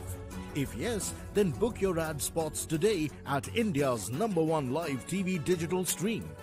Aaj Tak Live TV digital stream, which gives you average 30 million monthly unique viewers, who spends average 8 minutes daily, generates average 250 million monthly video views, unique viewers who are brand loyal, data connected, love to be on social media, handy to search more about product. To make your video ad campaign more effective, write to us on advertise today at intoday.com. खबर वही जो आज तक दिखाए और विश्लेषण वही जो समय बचाए। खबरदार, सबसे तेज विश्लेषण सिर्फ आज तक पर। एक सेल्फी हो जाए बस। ये अरे ये क्या, दुश्मन की सेना है क्या? नहीं नहीं, जहाँ बना बारात है किसी की। आप पाउच बनाइए। ठीक है, वेरी नाइस। अरे दुश्मन की सेना, सैनिक, तुमने हमें गलत खबर दी। मोबाइल सिर्फ सेल्फी के लिए नहीं होता है। अगर आपने आज तक का ऐप डाउनलोड किया होता तो हमेशा सही खबर मिलती। तुमने हमारी आंखें खोल दी। चलो ऐप डाउनलोड करते हैं। क्या फायदा? देश का #1 news mobile app download now. So ladies and gentlemen, please join me in congratulating Kali Puri, who heads or tops our list this year. Kali Puri, Impact Most Influential Woman of the Year. I would like to thank Exchange for Media for awarding me the Most Influential Woman of the Year. This award will always be very special to me, coming in the time of Corona that has tested every imaginable aspect of my leadership and character. Because the award is for influence, I would like to dedicate this award to my Patanjali Kesh Kanti, बालों का झड़ना, सफेद होना, रूसी आदि की समस्याओं का संपूर्ण समाधान। पेश करते हैं हेडलाइंस। सह प्रायोजक एनर्जी और इम्यूनिटी बढ़ाएं, body rich capsule and syrup. My fair face wash, रूप संवारें, त्वचा निखारें। जॉली तुलसी 51 ड्रॉप्स, जो इम्यूनिटी बढ़ाने के लिए लैब टेस्टेड है। सिम्को ऑक्सीवेदा हैंड वॉश, हर बार स्वच्छ और सुरक्षित हाथों के लिए। IMC श्री तुलसी अपनाएं, इम्यूनिटी बढ़ाएं, स्वस्थ जीवन पाएं। Elvia surface disinfectant spray, a product of Biochemix health care. Sona Sikka refined groundnut oil, स्वाद वो जो बना दे बात। ला ब्यूटी का medicated surface cleaner, kills 99.99% germs. मैदा, ट्रांस फैट, कोलेस्ट्रॉल रहित पतंजलि बिस्कुट खाइए और स्वस्थ रहिए। फरीदाबाद में सुशांत के पिता और बहन से मुख्यमंत्री मनोहर लाल खट्टर ने की मुलाकात। सीबीआई जांच शुरू होने के बाद दिया इंसाफ का भरोसा। सुशांत केस की सीबीआई जांच का महाराष्ट्र सरकार ने किया विरोध। मुंबई में आज रिया के भाई शौविक से ईडी की पूछताछ जारी।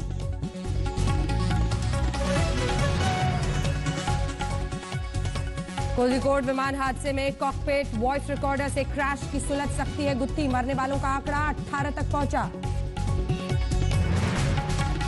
पीएम मोदी ने गंदगी भारत का दिया नया, गंदगी भारत छोड़ो का नया नारा दिया। राष्ट्रीय स्वच्छता केंद्र के उद्घाटन पर बोले, स्वच्छ भारत अभियान ने बढ़ाया सबका आत्मविश्वास। राजस्थान में विधानसभा सत्र शुरू होने से पहले गुजरात शिफ्ट किए गए बीजेपी के कई एमएलए, गहलोत सरकार पर विधायकों को गलत तरीके से लुभाने का आरोप।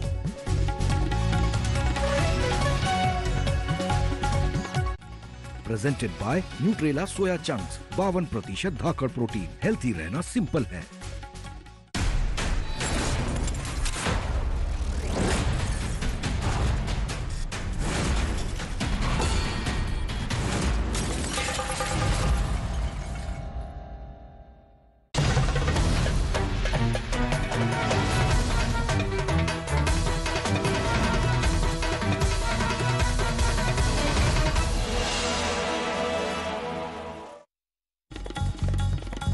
नमस्कार, आप देख रहे हैं देश का मिजाज आज तक पर। आपके साथ मैं हूं अंजना ओम कश्यप। वही सबसे विश्वसनीय सर्वे, देश का सर्वे, जिसमें हम जानते हैं कि देश की जनता अभी सरकार के बारे में, सरकार के कामकाज के तरीके पर, बड़े मुद्दों पर, समाज से जुड़े मुद्दों पर, देश से जुड़े मुद्दों पर, सरहद से जुड़े मुद्दों पर आखिर क्या सोचती है।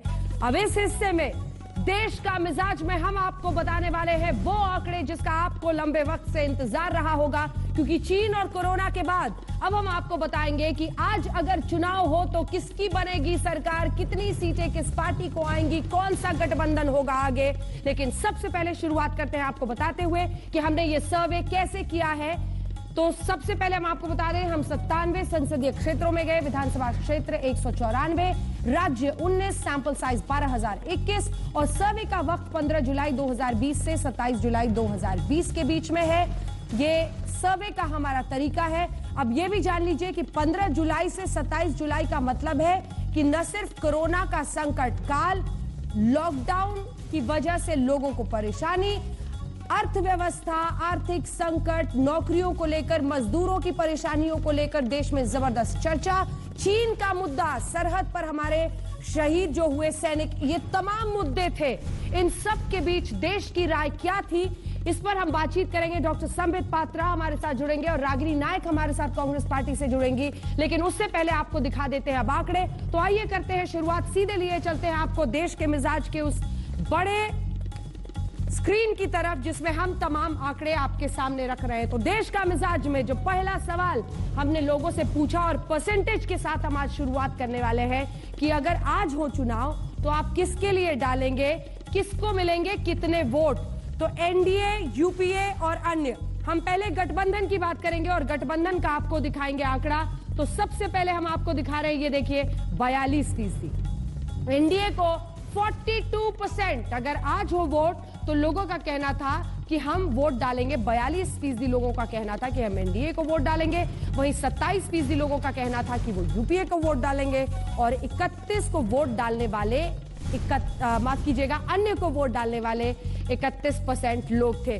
तो हमने आपको सबसे पहले वोट परसेंटेज दिखाया। अब हम आपको करेंगे ट्रैकर, दिखाएंगे, हम आपको दिखाएंगे पिछले साल के चुनाव के मुकाबले ये ट्रैकर आखिर क्या कर रहा है। तो सबसे पहले हम आपको दिखा रहे हैं जनवरी 2019 में चुनावों से पहले जब हमने लोगों से बातचीत की थी तब 35% था एनडीए का वोट शेयर, और फिर आम चुनाव 2019 में 45% वोट परसेंटेज मिला और अगस्त के महीने आते आते 42%। ये 2020 कोरोना का संकट काल, चीन को लेकर गतिरोध, गलवान घाटी का मुद्दा, हमारे शहीदों की शहादत, इन तमाम मुद्दों के बावजूद अभी भी 42% देश की जनता का ये कहना है कि अगर आज चुनाव हो तो 42% लोग वोट डालेंगे नरेंद्र मोदी के लिए, यानी एनडीए के लिए। अब हम आपको बताते हैं, नहीं एक सेकंड जल्दी से जरा दिखा दें ये भी कि यूपीए की क्या हालत है। 33% थी उस वक्त, 27% उनको वोट मिला और फिर अभी भी 27% पर ही अटके हुए हैं। और अन्य का आंकड़ा देखिए ट्रैकर में, जनवरी 2019 में 32, 28% मिला और अब कहां पर है। अब हम आपको दिखाएंगे सीट। जी हाँ, सबसे ज्यादा आप इसी का इंतजार कर रहे होंगे, एनडीए, यूपीए, अन्य। आइए अब आपको दिखाते हैं सीट। अगर आज हो चुनाव तो किसको मिलेंगी कितनी सीटें, एक बार फिर से जल्दी से यहां पर आकर हम आपको दिखा रहे हैं। 316 सीटें एनडीए को जाती हुई दिखाई दे रही हैं। ये ऐसे वक्त पर जब कोरोना, अर्थव्यवस्था, लॉकडाउन, नौकरियों को, आमदनियों को लेकर लोगों में जबरदस्त चिंता थी फिर भी 316 सीटें एनडीए को जाती हुई, 93 यूपीए को और 134 अन्य को जा रहा है। हम आपको बता दें, हालांकि पिछली बार के आम चुनावों से थोड़ा सा ये नुकसान जरूर है, हम ट्रैकर आपको दिखाएंगे, थोड़ा सा नुकसान है आम चुनावों से, लेकिन फिर भी इस संकट के वक्त में भी अगर 316 एनडीए ले जा रही है और यूपीए को आम चुनाव के मुकाबले 93 सीटें ही आई थी, कोई फायदा नहीं है उनको, 134 उधर अन्य को जरूर फायदा होता है, यानी अन्य को कुछ फायदा जरूर होता हुआ दिखाया जा रहा है। और हम आपको अपने सर्वे के अब ट्रैकर आपको दिखा देते हैं, जरा ट्रैकर दिखा देते हैं। ट्रैकर से ही तस्वीर देखिए साफ होती है और इसीलिए जल्दी से आपको अब हम दिखा रहे हैं। जनवरी 2019 में जब हमने आम चुनाव के पहले किया था 237 आ रहा था, 353 आ गया और उसके बाद आम चुनाव के बाद अभी अगस्त के महीने में हम देख रहे हैं करीब करीब 37 सीटों का ये नुकसान आम चुनाव के मुकाबले दिख रहा है। फिर भी कंफर्टेबल मेजॉरिटी जिसे कहा जाता है अगर आज चुनाव हो तो, लेकिन यूपीए की हालत देखिए, 166 सीटें जनवरी 2019 में और उसके बाद से आम चुनाव में आए 93, वही 93 पर अभी अटके हुए हैं। अदर्स को जरूर थोड़ा सा फायदा हुआ है, 140 था, 97 उनको आए, लेकिन 134 एक बार फिर से उनको दिखा रहा है। तो थोड़ा बहुत जो है एनडीए का नुकसान है वो सारा का सारा अन्य की झोली में जा रहा है, यूपी के पास नहीं जा रहा है। अब हम आपको दिखाते हैं कि अगर बीजेपी की सीटें, अभी तक हमने आपको गठबंधन की सीटें दिखाई, सबसे पहले वोट परसेंटेज दिखाएंगे, बीजेपी के साथ शुरुआत करते हैं और वोट परसेंटेज अब हम दिखा रहे हैं आपको स्पेसिफिक पार्टी वाइज जब आप देखते हैं तो 36% देखिए वोट परसेंटेज जा रहा है सिर्फ भारतीय जनता पार्टी को, कांग्रेस को 19% और 45% अन्य को जा रहा है वोट जो आप देख रहे हैं वोट परसेंटेज में।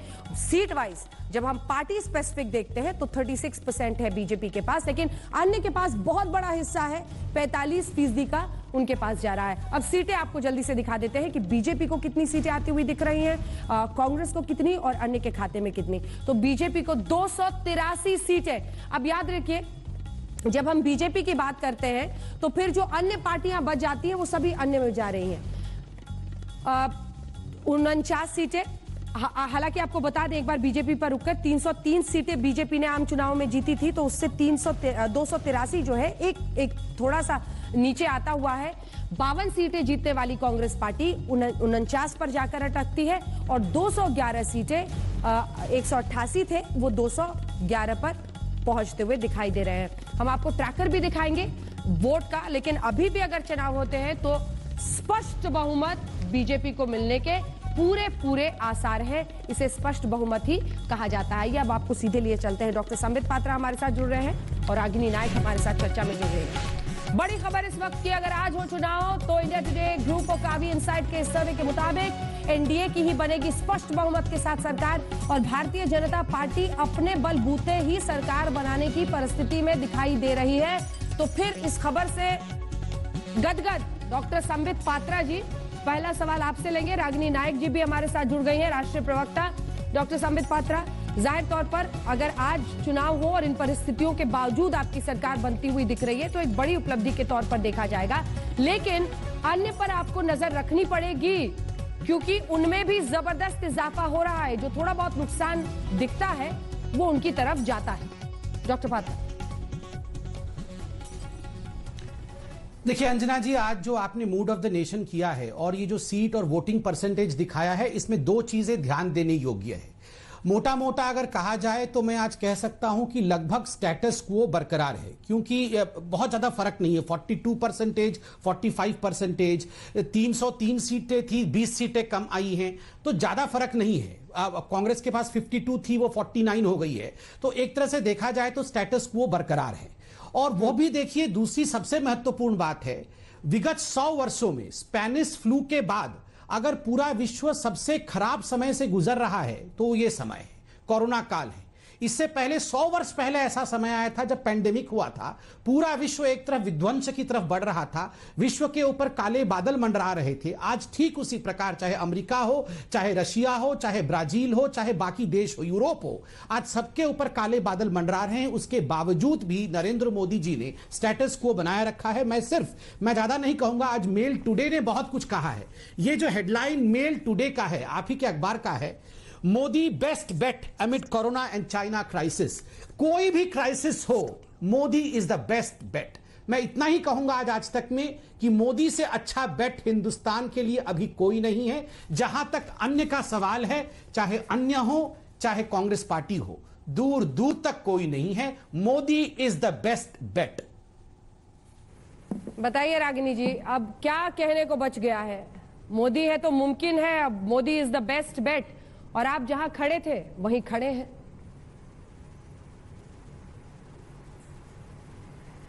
देखिए अंजना जी, सबसे पहले तो मैं कहना चाहूंगी कि आपके सर्वे का हिस्सा बने 12,000 लोगों के राय और उनके विवेक पर कोई प्रश्न आज मैं उठाऊंगी नहीं, लेकिन हाँ, आपने जो आंकड़े दिखाए उनका जो निष्कर्ष निकाला गया है उनसे मैं जरूर असहमत हूँ। थोड़ा गौर फरमाते हैं।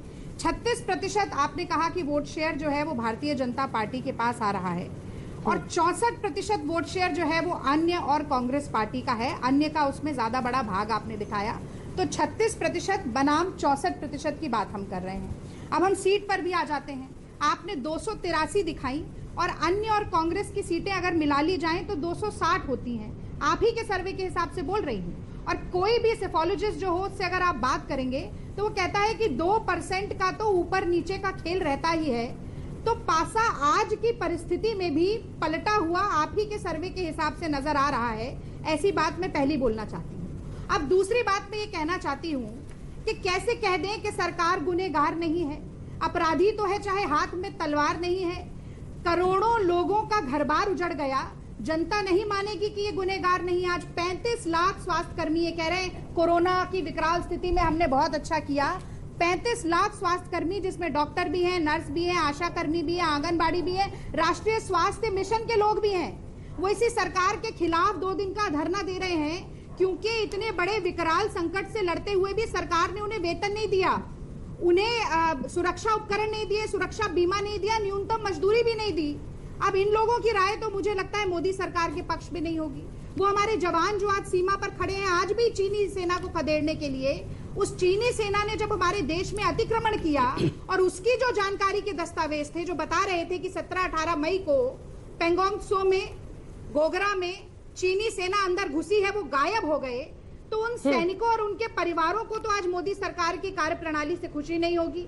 और वो सारे लोग अंजना जी, जिनका रोजगार छिना है, जिनके मुंह से निवाला छिना है, जिनका बैंक अकाउंट खाली हो गया, वो याद करेंगे कि अमित शाह जी ने 72,000 LED स्क्रीन लगाकर बिहार में वर्चुअल रैली की थी, लेकिन 7500 रुपया गरीब के अकाउंट में ये सरकार नहीं डाल पाई।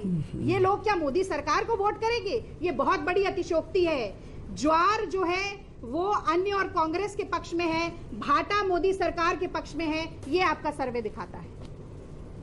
गुस्सा है आपके खिलाफ, ये सर्वे बता रहा है। रागिनी जी ये कह रही हैं, और जो लोग सीधे तौर पर प्रभावित हुए हैं वो आपके लिए वोट कर ही नहीं सकते।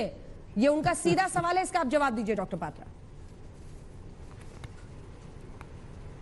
ये अगर कह रही है कि सर्वे दिखा रहा है कि भारतीय जनता पार्टी और एनडीए के लिए गुस्सा है, तो मुझे लगता है तो फिर मुझे जवाब नहीं देना चाहिए, मुझे तो डिबेट भी नहीं करना चाहिए। इतना बड़ा देखिए, आपको समझना पड़ेगा। 2014 आप मूड ऑफ नेशन दिखा रही हैं। 2014 के बाद ही कांग्रेस पार्टी का मूड ऑफ है, इनका मूड ठीक नहीं होने वाला है। देखिए, मूड जब हिंदुस्तान का मूड एक तरफ होता है, कांग्रेस पार्टी का मूड दूसरी तरफ होता है। सर्जिकल स्ट्राइक होता है तो सारे लोग, सबके मूड अच्छे होते हैं, कांग्रेस पार्टी का मूड खराब होता है। एयर स्ट्राइक होता है तो सारे लोगों के मूड अच्छे होते हैं, कांग्रेस पार्टी का मूड खराब होता है। राम मंदिर बनता है तो पूरी हिंदुस्तान दिवाली मना रही होती है, सबके मूड एलिवेटेड होते हैं, कांग्रेस पार्टी का मूड खराब होता है। देखिए, ये अभी कह रहे थे कि लोगों के अकाउंट में पैसा नहीं है, लोग बहुत गरीब हो गए हैं, लोग एकदम खराब हो गई स्थिति उनकी, और कोई भी वोट नहीं देगा मोदी जी को। आप हूबहू यही स्टेटमेंट याद करिए राहुल गांधी जी 2019 के चुनाव से पहले। मैं एक स्टेटमेंट हूबहू सुनाता हूं। ये मोदी अभी क्या कर रहा है, अभी 6 महीने में देखना, इसको लोग मिलकर, युवक लोग लाठी से मारेंगे। आपको याद होगा मोदी जी के लिए कहा था 6 महीने में इसको पकड़ के लाठी से मारेंगे, एग्जैक्टली यही शब्द कहा था। अभी लोगों को नौकरी नहीं मिली है, युवक पिटाई करेंगे मोदी जी को। मोदी जी ने कहा था मैं सूर्य नमस्कार की संख्या बढ़ा लूंगा और मैं अपनी कमर को और अपनी पीठ को सख्त बना लूंगा लाठी खाने के लिए। नतीजा आपने देख लिया, नो कॉन्फिडेंस मोशन तक लेकर आए थे इन्हीं सब विषयों को लेकर।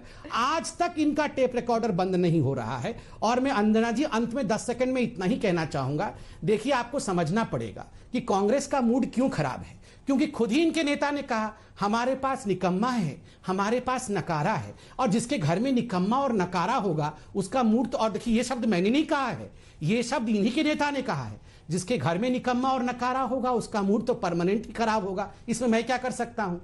रागिनी जी देखिए, जब मोदी सरकार कहे कि हमें आत्मनिर्भर भारत बनाना है और बना दे चीन निर्भर भारत, आईपीएल की स्पॉन्सरशिप चीनी कंपनियों से ली जाए, जब एफडीआई का निवेश जो चीनी भारत में हो रहा है यूपीए सरकार के समय पे $500 बिलियन हो और अब $4.5 बिलियन हो जाए, जब देश के 5 बड़ी मोबाइल कंपनियां जो हैं वो चीनी हो जाएं, तो मूड तो खराब होगा ही, क्योंकि गलबैया तो मोदी जी ही कर रहे थे, झूले भी झूल रहे थे। और उसी चीन ने एक बार नहीं दूसरी बार डोकलाम में हमें परेशानी दे चुका है चीन। उसके बाद दोबारा पीठ में ये जो चाकू घोंपने का काम किया है, तो ये सरकार चेती क्यों नहीं इस बात पे? मूड तो ऑफ होगा। एक मिनट जल्दी से खत्म करूंगी, जरा मूड पे बात तो कर लें। आज संबित पात्रा मूड पे जानना चाहते हैं कांग्रेस का मूड क्यों खराब है। और इन्होंने कहा भाई ये तो बात कही गई थी कि मोदी के पीएम केयर फंड से 2000 करोड़ रुपया 50,000 वेंटिलेटर खरीदने के लिए लगाया जाएगा। जून के अंत तक जेपी नड्डा जी ने कहा वेंटिलेटर आ जाएंगे, लेकिन आज भी केवल 19,000 इनके सरकारी आंकड़ा है वेंटिलेटर का। तो मूड तो कांग्रेस पार्टी का खराब होगा, क्योंकि ये सरकार जो विफलता पे विफलता के नए प्रतिमान खड़ी करती जा रही है, उस पे अंकुश लगाने का काम कांग्रेस पार्टी का है। अब देखिए, देश में जब 1000 केस थे तो मोदी जी ने पूरे देश में ताला लगा दिया, और आज जब 20 लाख केस हो गए हैं तो मोदी जी के मुंह पे ताला लगा है। तो इस पर कांग्रेस पार्टी का मूड तो खराब होगा।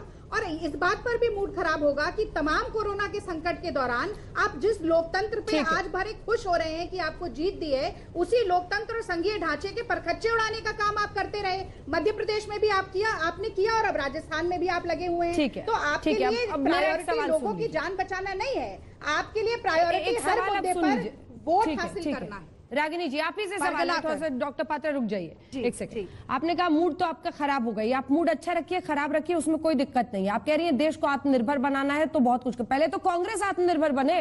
आप ये ग्राफ देख रही हैं इस वक्त रागिनी जी जो हम स्क्रीन पर दिखा रहे हैं, आत्मनिर्भर तो कांग्रेस पार्टी को बनना होगा। देखिए अदर्स को 211 पहुंच रहे हैं, जो थोड़ा बहुत बीजेपी को नुकसान हो रहा है वो अदर्स में जा रहा है। क्या आपने कोई ऐसा नेता खड़ा किया जो खुलकर मुकाबला दे सके नरेंद्र मोदी को? यह सवाल का जवाब दीजिए ना आप। क्या आपने उनके टक्कर में एक ऐसे व्यक्ति को खड़ा किया? अध्यक्ष बने राहुल गांधी कुछ दिन के लिए, फिर वो पीछे हट गए जब चुनाव हुए और कुछ जगहों पर नाकामी मिली। कौन है आपका वो नेता जो नरेंद्र मोदी के सामने खड़ा होकर ललकारेगा और जो देश का विश्वास जीत पाएगा? इस सवाल का जवाब दीजिए ना। कांग्रेस तो पहले आत्मनिर्भर बन जाए। नहीं, देश की जनता का विश्वास हमने लगभग गुजरात में तो जीत ही लिया था, मध्य प्रदेश, छत्तीसगढ़, राजस्थान में भी जीता। लगातार हम चुनावों में बहुत कड़ी टक्कर दे रहे हैं। अगर आप लोकसभा के चुनाव की बात करें तो हाँ, हमारे साथ 2 बार हमने हार का सामना किया, लेकिन अगर आप इतिहास के पन्ने पलटें तो आप जनसंघ से लेकर भारतीय जनता पार्टी का इतिहास अगर देखें तो बहुत बार हार हासिल की होगी, पर उसके बाद जीत भी मिली। और मैं तो आज कहती हूँ आपके चैनल पर बिल्कुल पुरजोर तरीके से कि कांग्रेस पार्टी कह रही है कि हारिए ना हिम्मत, बिसारिए ना राम, हिम्मते मर्दा मदद खुदा। हम मुद्दे भी उठाएंगे, हम जनता को सचेत करने का काम भी करेंगे, हम मोदी जी की जितनी गलतियां हैं उनको हम हाईलाइट करेंगे, जनता के सामने लाएंगे और हम हिम्मत के साथ चुनाव लड़ेंगे। आप मुकाबले में कौन सा नेता खड़ा है? की भी लड़ाई होती है और बहुत बार अवधारणा की मुकाबले में कौन है नरेंद्र मोदी के सामने? उसमें मोदी ठीक जी बहुत बार आगे निकल जाते हैं। एक सवाल का तो मेरे भी सवाल का जवाब दीजिए ना रागिनी जी। सच्चे का बोलबाला और झूठे का मुंह काला होता है। ये सब तो राहुल गांधी जी भी ट्विटर पर लिख देते हैं। मेरे सवाल का एक जवाब दीजिए ना। मैं जनता के पर्सपेक्टिव से आपसे पूछती हूँ, कौन है वो नेता आपका जो मुकाबले में सामने खड़ा होगा नरेंद्र मोदी के?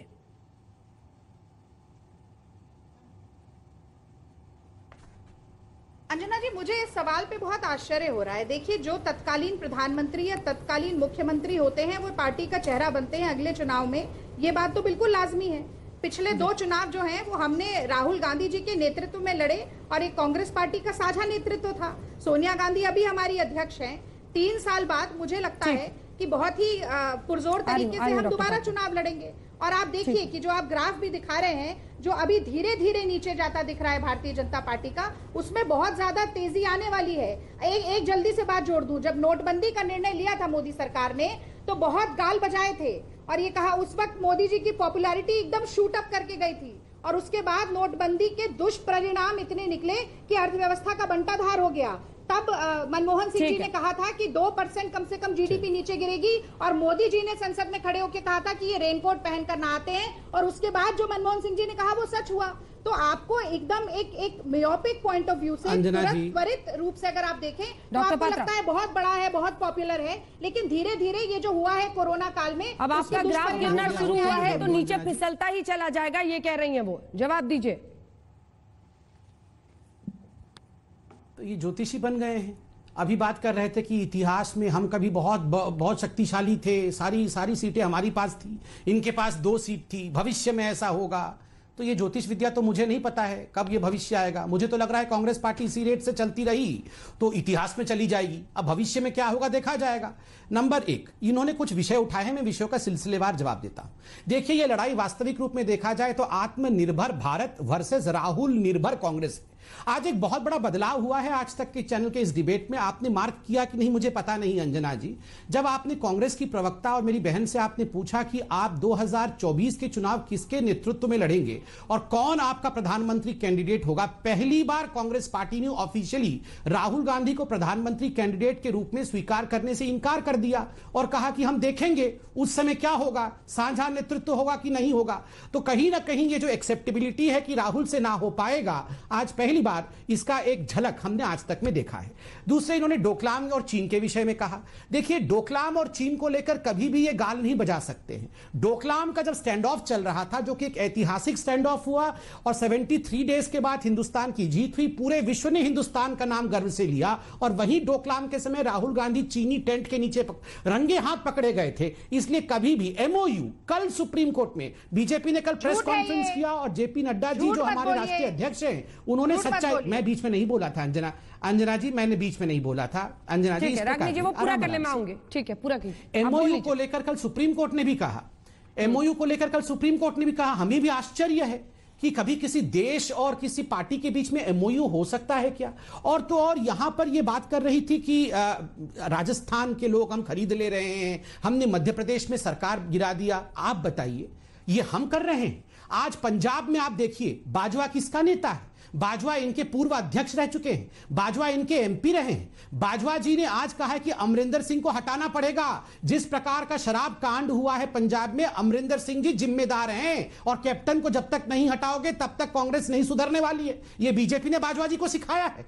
खुलेआम तलवार लेकर लड़ाई शुरू हो गई है पंजाब में। राजस्थान में एक नेता दूसरे नेता के लिए कह रहा है ये तो निकम्मा है, ये तो नकारा है, ये तो धोखेबाज है, ये तो गद्दार है, और बाकी लोग पिज्जा पास्ता बना रहे हैं, सुबह मुगले आजम देख रहे हैं, शाम को लगान देख रहे हैं। ये सब बीजेपी करा रही है। और तो और आपने यहां पर कहा कि लॉकडाउन क्यों अब हमने खोल दिया।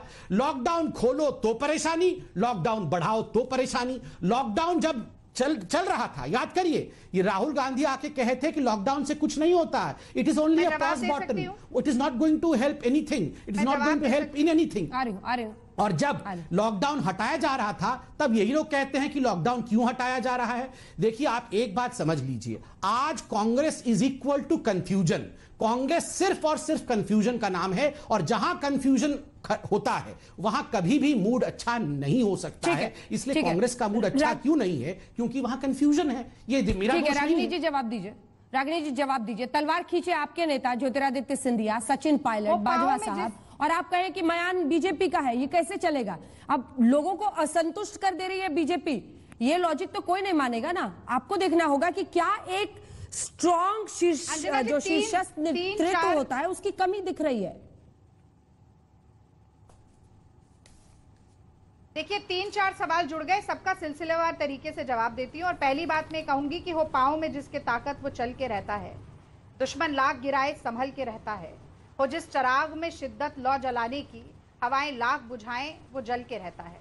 तो राहुल गांधी जी ने तो 44 सीटें आई थी हमारी, और आप भूमि अधिग्रहण कर रहे थे किसानों का, सरकार के घुटने टिकवा दिए थे, आपको वो ऑर्डिनेंस वापस लेकर जाना पड़ा।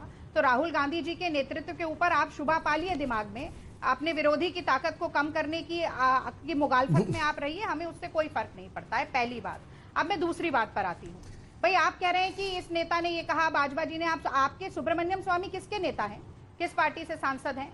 सुब्रमण्यम स्वामी जी ने तो कहा कि भाई राम मंदिर का तो सारा श्रेय राजीव गांधी को जाता है, मोदी जी को कोई श्रेय नहीं मिलता। तो आज आप स्वीकार लीजिए इस बात को। भाई एक पार्टी के अंदर अलग अलग मत वाले लोग तो होते ही हैं, तो इसका क्या मतलब है? आप तो ये चाहते हैं कि अधिनायकवादी राजनीति चले देश में, केवल एक व्यक्ति का स्वर ऊंचा हो और बाकी सबके हलक से जबान ही खींच ली जाए। कांग्रेस पार्टी तो ऐसा लोकतंत्र चाहती नहीं है। दूसरी बात, अब मैं तीसरी बात पर आती हूँ। मैंने क्यों कोरोना को और मध्य प्रदेश को एक साथ जोड़ा? वो बात ऐसी है कि 29 जनवरी को पहला कोरोना का केस देश में आया, उसके बाद भी WHO ने जब ये घोषित कर दिया कि वर्ल्ड वाइड पेंडेमिक है, उसके बाद भी मध्य प्रदेश का सत्र बुलाया गया और मध्य प्रदेश का सत्र हुआ, सरकार गिरी और शिवराज सिंह चौहान जी मुख्यमंत्री बने। लेकिन राजस्थान में अगर सत्र बुलाने की चुनी हुई सरकार बात करती है तो उसका लगातार विरोध होता है और उसको आगे बढ़ाया जाता है। तो ये दोनों चीजें जुड़ी हुई हैं। और अगर आप ये कहें कि यहाँ से नेता वहां गए हैं, तो वहां के नेता भी तो आए हैं, नहीं आए हैं क्या? कीर्ति आजाद हो, शत्रुघ्न सिन्हा हो और उदित राज हो, तमाम ऐसे नेता रहे हैं। पर संबित पात्रा जी के साथ समस्या ये है कि वो RBI का सर्वे नहीं देखेंगे। एक मिनट अंजना जी, लास्ट लाइन बोल लीजिए। RBI का सर्वे नहीं, मुझे कुछ और डेटा दिखाना कह रहा है कि लोगों का सरकार पे विश्वास सबसे कम है और असुरक्षा का भाव सबसे ज्यादा है देश में 73 साल में। ये RBI का सर्वे कहता है। संबित जी ने आपकी शायरी पर कुछ प्रिस्क्रिप्शन लिख लिया डॉक्टर साहब ने। जल्दी से बोलिए सर, 30 सेकंड के अंदर जल्दी से मुझे आगे का डेटा दिखाना है प्रधानमंत्री पर। नहीं अंजना जी, वो दो शायरी इन्होंने किया, मैं 30 सेकंड नहीं बोल देता हूँ। इन्होंने दो, अरे अंजना जी ये क्या बात है? अंजना जी नहीं, अंजना जी ये क्या बात है? मैं तो नहीं, ये क्या बात है अंजना जी? कैसे बच्चों की लड़ाई है? मैं कंप्लीट कर, अरे मैं 10 सेकंड भी बोल नहीं सकता हूँ क्या? मैं 10 सेकंड भी बोल नहीं सकता हूँ? कैसी लड़ाई है ये? कैसी लड़ाई है? बहुत लंबा बोले आप। हाँ मैं बोल, बहुत लंबा बोले और अनर्गल बोले। इन्होंने फिर आप कोई मजाकिया बात ही करेंगे गंभीर विषय पर। चलिए मैं लड़ना नहीं चाहता हूँ, मैं जानता हूँ इनका मूड ऑफ है, मगर प्लीज अंजना जी मेरा मूड अच्छा है, मेरा मूड ऑफ मत करिए, मुझे बोलने दिया जाए। क्योंकि आपकी विफलता, अंजना जी इन्होंने चिराग की बात की और पाँव की। अंजना जी मैं इस प्रकार, अंजना जी प्लीज, अंजना जी खुशी मनाइए। रागिनी जी प्लीज, अंजना जी प्लीज, बारी बारी से बोलना नहीं, ये ठीक नहीं है अंजना जी। रागिनी जी आपने अपने हिस्से में बोल दिया है, ये गलत है अंजना जी। देख रही है रागिनी जी, डिबेट भी नहीं होने दे रहे हैं रागिनी जी। अंजना जी मैं गुस्साऊंगा भी नहीं, मैं शांति से वेट कर रहा हूँ। ये क्या है? ये जल्दी से समझ, आप अपनी बात बोलिए, आपकी आवाज जा रही है। अंजना जी इन्होंने अंजना जी चिराग और पांव की बात की। इन्होंने कहा कि चिराग तो जल के रहेगा। मैं आज लिख लीजिए अंजना जी, चिराग में तेल नहीं है, बाती भी नहीं है, ये चिराग जलने वाला नहीं है। लाख घिसते रहो उस चिराग को। इन्होंने कहा जिस पांव में दम होता है वो अंधेरा है। अंजना जी मैं इस प्रकार से डिबेट, अंजना जी ये अच्छी बात नहीं है, ये अच्छी बात नहीं है अंजना। रागिनी जी किस प्रकार का डिबेट है? रागिनी जी मैं इनके बीच में एक शब्द ना कहूं। चलिए ठीक है, हम आगे बढ़ते हैं। नहीं ये तू मैं हम उलझने वाले नहीं है। जो अगला आंकड़ा हम आपको दिखा रहे हैं, प्रधानमंत्री नरेंद्र मोदी की लोकप्रियता वाला आंकड़ा है। इस पर जल्दी अंत में दोनों से प्रतिक्रिया लेंगे। आइए आपको सीधे लिए चलते हैं देश का मिजाज वाले स्टेज पर। जब हमने लोगों से प्रधानमंत्री के तौर पर लोकप्रियता का सवाल पूछा, तो प्रधानमंत्री नरेंद्र मोदी के कामकाज पर सबसे पहला सवाल, बतौर प्रधानमंत्री नरेंद्र मोदी के कामकाज पर जो सवाल हमने पूछा है, देखिए यहाँ पर 30% लोग कह रहे हैं बहुत अच्छा, और ये 48% यानी 78%, 78% लोग कह रहे हैं अच्छा, और औसत मानने वाले भी 17% लोग हैं। सिर्फ 5% लोग खराब मान रहे हैं इस सर्वे के मुताबिक प्रधानमंत्री नरेंद्र मोदी के कामकाज को। अब प्रधानमंत्री नरेंद्र मोदी की सबसे बड़ी उपलब्धि क्या है? जब ये सवाल हमने लोगों से पूछा कि सबसे बड़ी उपलब्धि आपको प्रधानमंत्री नरेंद्र मोदी की क्या दिखाई देती है, तो देखिए 370 का खात्मा 16% लोग, राम मंदिर भी 13% लोग श्रेय दे रहे हैं मोदी सरकार को, और मूलभूत सुविधाओं पर 11% लोग ही अपनी राय रख रहे हैं। तो ये परसेंटेज इसलिए है क्योंकि आप देख रहे हैं अब जब आगे बढ़े, और सबसे बड़ी उपलब्धि में भ्रष्टाचार मुक्त 9%, काले धन पर लगाम 9%, 7% कोरोना से निपटना सबसे बड़ी उपलब्धि मानते हैं। जब हमने ये सवाल पूछा कि हिंदुस्तान के इतिहास में सबसे अच्छा प्रधानमंत्री अब तक आप किसको मानते हैं? तो कौन था वो चेहरा जिस पर लगी सबसे ज्यादा लोगों की मुहर, सभी को पीछे छोड़ते हुए पहली बार ऑल टाइम हाई 44% लोगों ने इस सर्वे में हमें कहा कि प्रधानमंत्री नरेंद्र मोदी ही उनके हिसाब से देश के सबसे बेहतर प्रधानमंत्री हैं। इसके बाद दूसरे नंबर पर 14% अटल बिहारी वाजपेयी, 2 लोग ही एनडीए की तरफ से हुए, उनको भी बहुत पीछे छोड़ते हुए प्रधानमंत्री नरेंद्र मोदी निकल गए। इंदिरा गांधी आयरन लेडी कही जाती थी, लेकिन वो 12% पर रही, और जवाहरलाल नेहरू 7% पर इस वक्त है मौजूदा हालात में। और मनमोहन सिंह के लिए भी, हालांकि यूपीए के प्रधानमंत्री 2 बार जो मनमोहन सिंह रहे प्रधानमंत्री, वो भी इस लिस्ट में है और 7% लोग उन्हें मानते हैं लोकप्रिय। 44% लोग प्रधानमंत्री नरेंद्र मोदी को ऑल टाइम हाई पर। जल्दी से पात्रा जी अपनी बात पूरी कीजिए, इस पर एक टिप्पणी, फिर मैं रागिनी जी से एक टिप्पणी इस पर लूंगी और अपनी अपनी बारी में बोले प्लीज। नहीं, इस पे तो टिप्पणी की आवश्यकता नहीं है। मुझे लगता है थोक भाव में मुझे कांग्रेस पार्टी को हमें बरनौल भेजने पड़ेगा, क्योंकि उनको उसी चीज की आवश्यकता है। अभी डिबेट में भी मुझे बोलने नहीं देंगी, बीच बीच में चिल्ला रही थी। और सबसे बड़ा ऐतिहासिक विषय है कि गांधी परिवार, ये जो आपने दिखाया है आंकड़े, इसमें 2 प्रधानमंत्री गांधी परिवार के हैं और 1 प्रधानमंत्री गांधी परिवार का नियुक्त किया हुआ प्रधानमंत्री है। आप देखिए उनका ग्राफ कंबाइन, तीनों का कंबाइन करने पर भी प्रधानमंत्री नरेंद्र मोदी जी का ग्राफ उससे ऊपर जा रहा है। यह अपने आप में बहुत कुछ कहता है। देखिए, और आपने जब जनता से सवाल पूछा कि मोदी जी का सबसे अच्छा विषय क्या लगा, जो लोगों ने भ्रष्टाचार के ऊपर कहा है, मूड वर्सेस लूट। एक तरफ जनता का मूड इसलिए अच्छा है क्योंकि जो लूट वाली सरकार थी 70 वर्षों तक, जिन्होंने लूट तंत्र चलाया था, वो लूट तंत्र आज बंद हुआ है। दूसरी बड़ी बात है, जो मौलिक विषय थे जिनको लेकर हम आए थे, चाहे राम मंदिर का विषय हो, चाहे आर्टिकल 370 का विषय हो, संकल्प से सिद्धि तक का सफर नरेंद्र मोदी जी ने तय किया था। जो कहा वो किया। सर्जिकल स्ट्राइक, एयर स्ट्राइक, ये इस प्रकार के नतीजे थे जो हिंदुस्तान की जनता ने देखा कि अगर कोई आंख उठाकर भी देखेगा तो उसको हम जवाब देना जानते हैं। और ठीक वहीं कांग्रेस पार्टी की तरफ आप केवल और केवल राहुल गांधी जी और राहुल गांधी जी का नकारात्मकता और उनकी कंफ्यूजन, केवल और केवल यही देखते हैं। मैं तो आज बड़े आदर के साथ कहना चाहूंगा, यदि वाकई आपको कुछ पॉजिटिव कंट्रीब्यूट करना है, आज से पॉजिटिविटी की ओर बढ़िए। सकारात्मकता कुछ लाभ लेकर आती है, कुछ आपसे छीन के नहीं लेती है। रागिनी जी, सबको पीछे छोड़ दिया है देखिए प्रधानमंत्री नरेंद्र मोदी, उनके भारतीय जनता पार्टी और उनके प्रवक्ता पूरे विरोधाभास का एक प्रत्यक्ष प्रमाण यहां दे रहे हैं। एक तरफ पॉजिटिविटी की बात कर रहे हैं और दूसरी तरफ बरनौल भेज रहे हैं। तो निम्न स्तरीय डिबेट। आप दोनों से कह रही हूं, आप भी पॉजिटिव होता है, जलन के ऊपर लगाना होता है। मत कीजिए आज तक पर, रूप से बहुत स्वस्थ हो, किसी ब्रांड का प्रचार मत कीजिए। आप स्वस्थ हो, स्वस्थ रहें। हाँ, तो नहीं, मैं भेजूंगा, कोई नहीं, मैं वो भेजूंगा। वो जलन जहां होती है वहां लगाना होता है। राहुल जी को दीजिएगा, आप भेज दीजिए।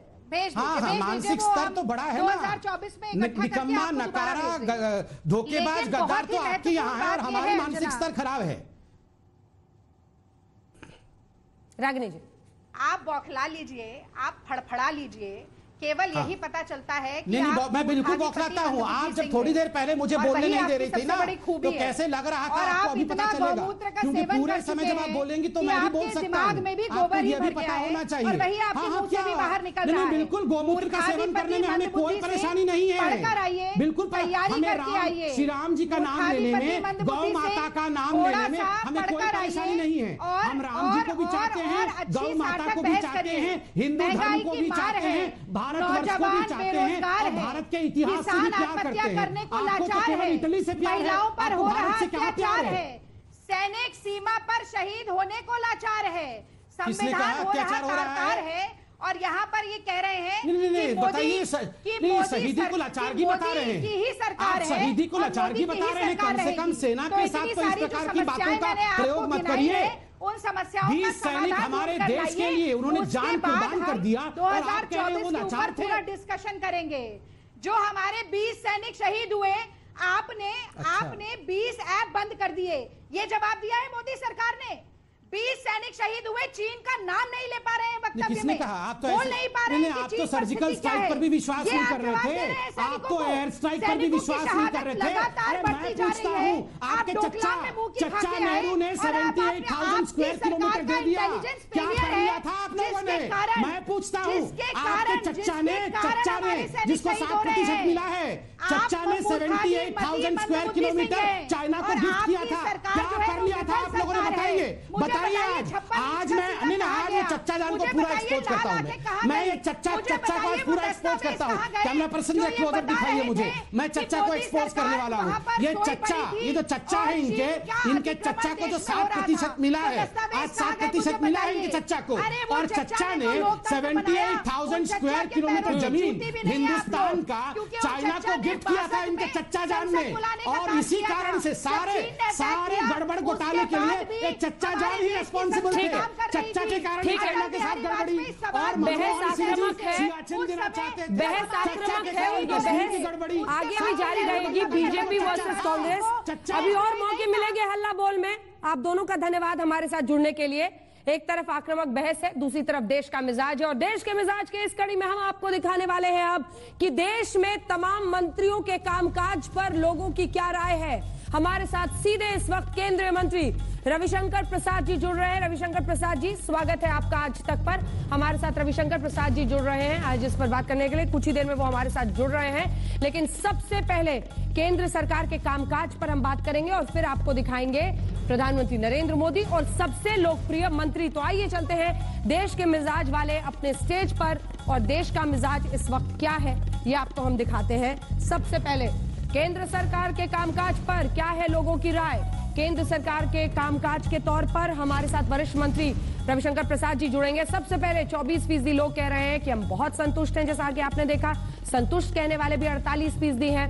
ना संतुष्ट वाले जो है ना संतुष्ट ना असंतुष्ट, मतलब औसतन आप कह लीजिए वो आंकते हैं सरकार के कामकाज को 19% है। और असंतुष्ट कहने वाले कामकाज को 8% लोग ही मात्र है। अब हम आपको बताते हैं अर्थव्यवस्था के लिए सरकार ने कैसा कामकाज किया। ये सवाल जब हमने अपने इस देश का मिजाज मूड में लोगों से, सर्वे में लोगों से पूछा है, तो लोगों की राय क्या है। मोदी सरकार ने अर्थव्यवस्था को कैसे संभाला। 24% बहुत अच्छा कह रहे हैं, 48% अच्छा कह रहे हैं, औसत कहने वाले 21%। यहां पर 72% है जो अच्छा मान रहे हैं। कुल मिला लीजिए आप बहुत अच्छा और अच्छा को। सिर्फ 6% है उस तरफ जो कह रहे हैं कि खराब है। अब आपको यहां पर नरेंद्र मोदी जी के साथ निर्मला सीतारमण जी दिख रही हैं। अब हम आपको दिखाएंगे तमाम जो मंत्री हैं भारत सरकार में, जो मंत्री हैं उनके कामकाज में किस मंत्री को कहां पर आंका जाता है। रविशंकर प्रसाद जी हमारे साथ जुड़ गए हैं, केंद्रीय मंत्री। बहुत बहुत स्वागत आपका रविशंकर प्रसाद जी आज तक पर हमारे साथ जुड़ने के लिए। हम दिखा रहे हैं सरकार के कामकाज से कितने लोग खुश हैं, संतुष्ट हैं, असंतुष्ट हैं। और अब हम आपको दिखा रहे हैं मोदी सरकार के टॉप 5 मंत्री कौन है। टॉप 5 मंत्री जो मोदी सरकार में है। जब हमने ये पूछा कि सरकार के मंत्रियों पर स्पेसिफिक सवाल हमने ये पूछा है, तो सबसे पहले इस लिस्ट में अमित शाह है 39% वोट्स के साथ। उसके बाद इसमें है गृह मंत्री, आपने देख लिया। उसके बाद रक्षा मंत्री आते हैं राजनाथ सिंह जो कि 17% है। फिर 10% नितिन गडकरी के लिए वोट कर रहे हैं, 9% निर्मला सीतारमण के लिए, और टॉप 5 मिनिस्टर्स में रविशंकर प्रसाद जी भी जगह बना रहे हैं 3% वोटों के साथ। तो रविशंकर प्रसाद जी, टॉप 5 मंत्री में आपका नाम है और आपने भी बड़े ऐतिहासिक फैसले और काम लिए हैं इस नरेंद्र मोदी सरकार में। क्या मानते हैं आपको ये जो सफलता रही है टॉप 5 मंत्रियों की, इसकी वजह आपको क्या दिखाई देती है? देखिए, सबसे बड़ी बात है कि हमारे प्रधानमंत्री का नेतृत्व और हम लोग उनकी अगुवाई में टीम में काम करते हैं, इस बात को समझिए। और मैं अटल बिहारी वाजपेयी की सरकार में भी मंत्री रहा हूं, हम लोग के नेता थे, अभिभावक थे, बहुत कुछ सीखा। लेकिन जितना हमारे प्रधानमंत्री नरेंद्र मोदी जी स्वयं मेहनत करते हैं और जितना उनके 14 साल मुख्यमंत्री और अभी और जितना वो अंदर गहराई तक जाकर के निर्णय करते हैं देश हित में और हम लोग से काम कराते हैं, तो अपने आप में बहुत बड़ी बात है। मैं 2-3 आपकी मोटी बात कहना चाहूँगा। मैं बहुत तो नहीं देख पाया, लेकिन जो मुझे बताया गया है कि 78% लोग मोदी जी के काम से संतुष्ट हैं, और बाकी जो सब पैमाना आपने बताया अर्थ का या बाकी का, देखिए अंजना जी, आप अनुभवी पत्रकार हैं। लोकतंत्र दो खंभों से चलता है, जनता की सद्भावना और जनता का विश्वास। ये दो बहुत इंपॉर्टेंट चीज होते हैं। और आपका सर्वे आज ये दिखा रहा है कि चुनौती भरा समय है। कोरोना कोई सामान्य समय तो है नहीं, देश में कठिनाई है, लोग परेशान हैं, लगभग 5 महीने हो गए। इन तमाम झंझावातों के बावजूद, चीन के साथ जो स्थिति है उसके बावजूद, देश का विश्वास मोदी जी की लीडरशिप, मोदी सरकार के काम और उनके मंत्रियों के काम से संतुष्ट है। तो मुझे लगता है कि यह आशीर्वाद बहुत बड़ा है। अब मैंने तो देखा नहीं, आपने मुझे भी टॉप 5 परफॉर्मिंग मंत्रियों में जगह दी है, तो इसके लिए मैं बहुत हृदय से आपके सर्वे और ग्रुप का अभिनंदन करना चाहूंगा। कि मैं यही कोशिश करूंगा कि हम लोग को भगवान और मजबूती दे। जनता ने दी है, हम ये जरूर कहेंगे। अंजना जी, अगर एक आप अनुमति दें तो मैं एक बात कहूं क्या, अगर आप मुझे अनुमति दें? बिल्कुल बिल्कुल। दो चीज अगर देखिए, आप भारत के बदलते हुए मूड को समझिए, क्योंकि वो विषय मैं खुद देखता हूं। अब आप देखिए कि हमने सुरक्षा के नाम पर और डेटा सिक्योरिटी के नाम पर 100 से अधिक ऐप्स को बैन किया। पहले 59 किया, बाद में उनके क्लोन को बैन किया। आज हमारे उस निर्णय को अमेरिका फॉलो कर रहा है, और अमेरिका ने अपने आदेश में इस बात की चर्चा की है कि भारत के आईटी इलेक्ट्रॉनिक विभाग ने जो आदेश पारित किया है उसको हम नोटिस करते हैं। ये भारत के लिए एक बड़ी ऊंचाई है। हमने मोबाइल मैन्युफैक्चरिंग में पहले आपसे कहा था 2 से 268 हम ले गए मोबाइल मैन्युफैक्चरिंग में। हमने अभी प्रोडक्शन लिंक इंसेंटिव किया कि हम देश के दुनिया की टॉप मोबाइल मैन्युफैक्चरर को लाना चाहते हैं भारत में और कंपोनेंट में बनाने के लिए। अंजना जी, आपको जानकर खुशी होगी कि दुनिया के सारे टॉप मैन्युफैक्चरर कोरोना की मंदी में हिंदुस्तान आए हैं, और उन्होंने लिखित में आवेदन दिया है कि हम आने वाले 5 वर्षों में 11.5 लाख करोड़ का मोबाइल और कंपोनेंट बनाएंगे, 7 लाख करोड़ का हम एक्सपोर्ट करेंगे, और 12 लाख लोगों को प्रत्यक्ष अप्रत्यक्ष नौकरी देंगे। तो ये भारत के प्रति विश्वास की झलक है जो मुझे लगा आपको बताना जरूरी है। बिल्कुल। लेकिन ये जो लोकप्रियता टॉप 5 मिनिस्टर्स में आपकी है, इसके लिए आप सबसे ज्यादा श्रेय किसको देंगे? क्योंकि चाइनीज ऐप्स को लेकर हमारे इस सर्वे में 90% से ज्यादा लोगों ने कहा कि चाइनीज ऐप्स और कॉन्ट्रैक्ट्स को बैन करना बहुत अच्छा फैसला था। दूसरी तरफ ट्रिपल तलाक, आप ही के मतलब मंत्रालय में ये फैसला और उस पर आगे की कार्रवाई हुई। अनुच्छेद 370, ये तमाम बड़े बड़े फैसले जो इस सरकार में रहे हैं, उसमें आपको लगता है सबसे ज्यादा लोकप्रिय आपको बनाने के पीछे कौन सा फैसला रहा? देखिए, मेरे लिए उचित नहीं होगा। हमारी टीम के नेता है माननीय प्रधानमंत्री जी, हम लोग उनके निर्देश में काम करते हैं। और अगर सुरक्षा कारणों से भारत कुछ ऐप को बैन करना है तो यह भी निर्देश उनकी अगुवाई में किया गया।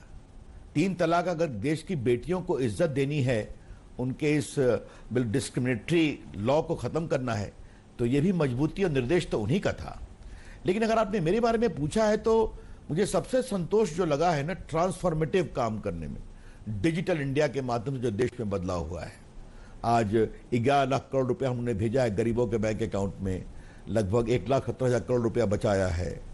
जो CSC मूवमेंट शुरू किया हम लोगों ने, जो इलेक्ट्रॉनिक मैन्युफैक्चरिंग में भारत की आज कवायद बढ़ी है, 23% हर साल हम बढ़ रहे हैं। उसके बाद 3 तलाक की बात तो आपने खुद ही बताई। आज जो कोर्ट्स में विस्तार करने की कोशिश की है, जो भारत की सुरक्षा में अगर कोई इंटरफेयर करता है तो ऐप पर भी हमने कार्रवाई करने में हिम्मत की। तो इसके लिए साहस भी जरूरी है। ठीक है, अच्छा है, हमारा काम है अंजना, ईमानदारी से काम करो, भारत मजबूत बने।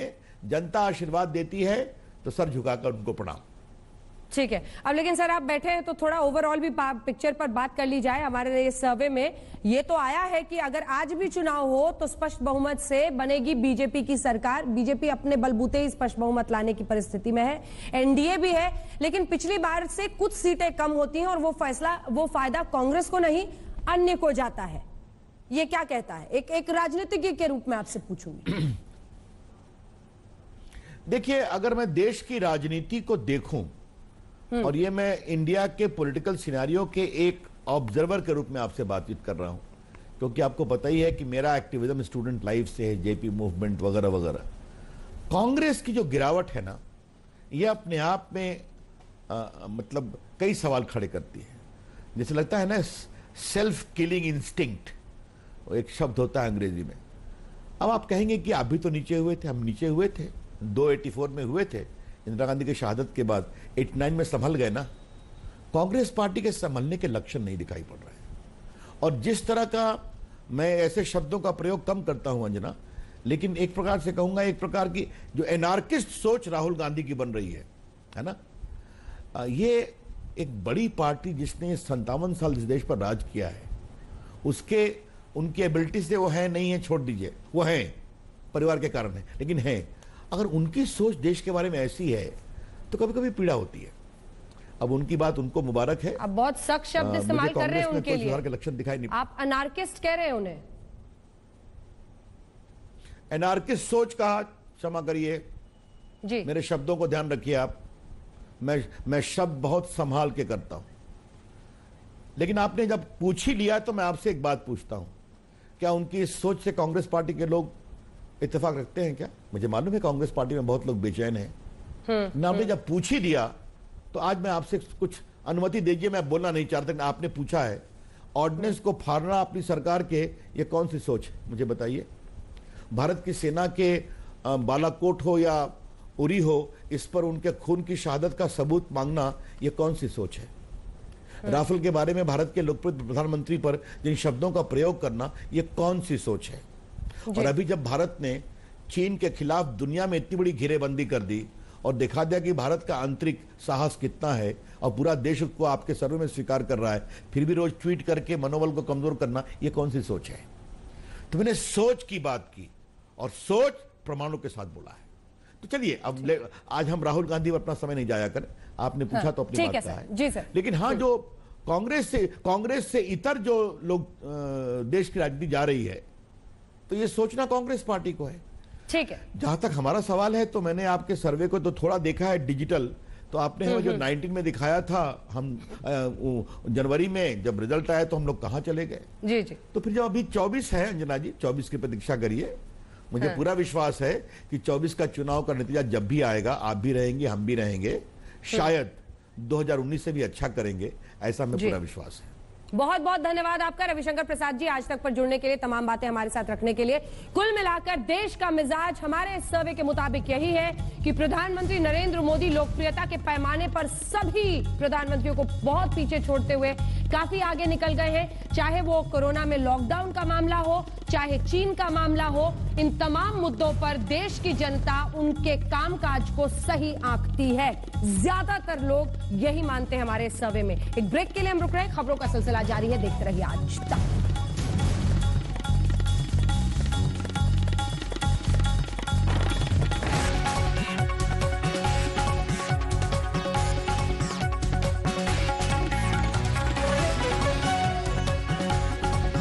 कमिंग अप के प्रायोजक थे दवा इंडिया, जेनरिक दवा के लिए सिर्फ दवा इंडिया।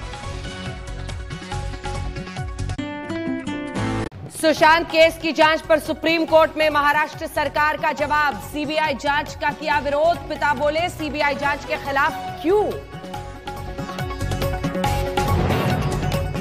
सुशांत केस में रिया के बाद भाई शौविक की ईडी में पेशी। एक दिन पहले रिया से घंटों की पूछताछ, जरूरत पड़ने पर दोबारा तलब के आसार।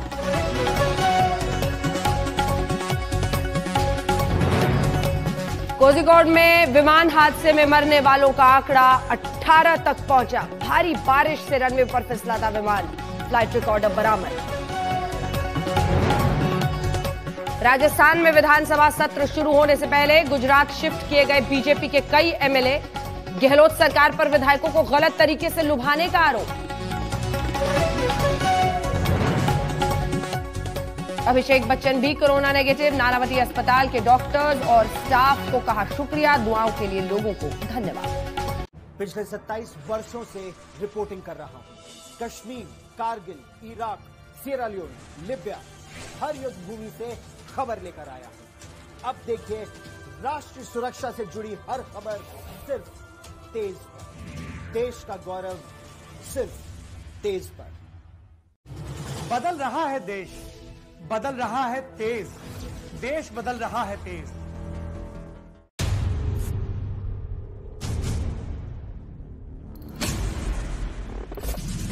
मनीषा बाजवा चौधरी करूंगी देश की बात, पूछूंगी मुंह तोड़ सवाल। जुड़िए मेरे साथ तेज मुकाबला में। देश बदल रहा है तेज। कोरोना में बदल गई सारी दुनिया, तो हम क्यों ना बदलें? देश बदल रहा है तेज। खबरों की जमीनी हकीकत, हर बड़ी खबर का बारीक विश्लेषण, मुद्दे जिनका हो देश पर सीधा असर। क्या है देश के हालात? देखिए देश की बात मेरे साथ सोमवार से शुक्रवार सिर्फ तेज पर। देश बदल रहा है तेज। कोरोना ने बदल दी सारी दुनिया, तो हम क्यों ना बदलें? देश बदल रहा है तेज।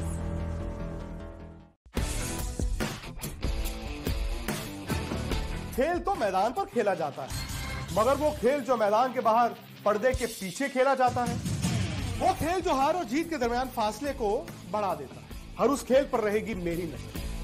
खेल खेल शाम 6 बजे तेज पर। देश बदल रहा है तेज। कोरोना में बदल गई सारी दुनिया, तो हम क्यों ना बदलें? देश बदल रहा है तेज। तेज बदल रहा है, देश बदल रहा है तेज। बदलते देश की खबरें भी बदल रही हैं। बड़ी खबर में अहम मुद्दे की पड़ताल, आसान भाषा में जटिल विषयों की जानकारी, फेक न्यूज का काल और हस्तियों के किस्से। ये सब होगा दी ललन टॉप शो पर सोमवार से शुक्रवार शाम 7:30 बजे। देश बदल रहा है तेज। बदल रहा है देश, बदल रहा है तेज। देश बदल रहा है तेज। खबर वही जो आज तक दिखाए और विश्लेषण वही जो समय बचाए। खबरदार, सबसे तेज विश्लेषण सिर्फ आज तक पर। हर खबर के कई चेहरे, कुछ सफेद कुछ स्याह, कुछ हल्के कुछ गहरे। हर खबर की तह तक आपको ले जाता है दस्तक। स्वागत है आपका दस्तक में। रात 10 बजे हर रोज सिर्फ आज तक पर। एक सेल्फी हो जाए बस। आइए। अरे ये क्या, दुश्मन की सेना है क्या? नहीं नहीं, जहाँ बना बारात है किसी की। आप पाउच बनाइए। ठीक है, वेरी नाइस। अरे दुश्मन की सेना, सैनिक तुमने।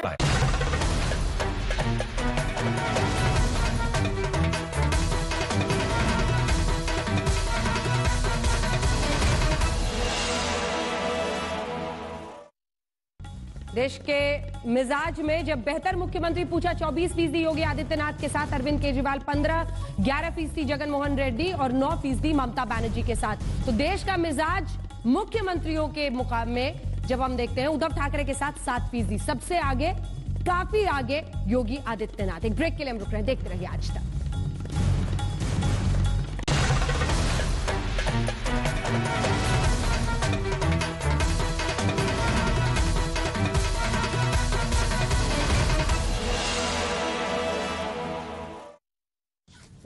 सुशांत केस की जांच पर सुप्रीम कोर्ट में महाराष्ट्र सरकार का जवाब। सीबीआई जांच का किया विरोध। पिता बोले सीबीआई जांच के खिलाफ क्यों? सुशांत केस में रिया के बाद भाई शौविक की ईडी में पेशी। एक दिन पहले रिया से घंटों की पूछताछ, जरूरत पड़ने पर दोबारा तलब के आसार।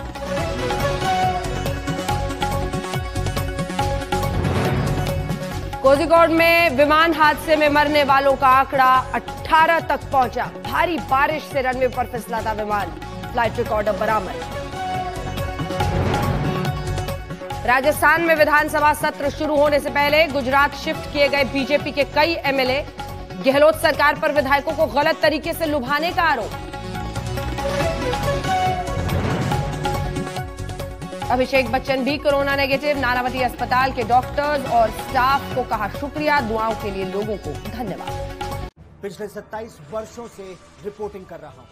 Kashmir, Kargil, Iraq, Sierra Leone, Libya, हर युद्ध भूमि से खबर लेकर आया हूं। अब देखिए राष्ट्रीय सुरक्षा से जुड़ी हर खबर सिर्फ तेज पर। देश का गौरव सिर्फ तेज पर। बदल रहा है देश, बदल रहा है तेज। देश बदल रहा है तेज।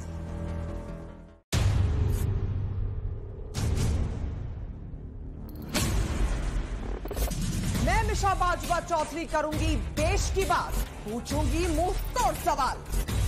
जुड़िए मेरे साथ तेज मुकाबला में। देश बदल रहा है तेज। कोरोना में बदल गई सारी दुनिया, तो हम क्यों ना बदलें? देश बदल रहा है तेज।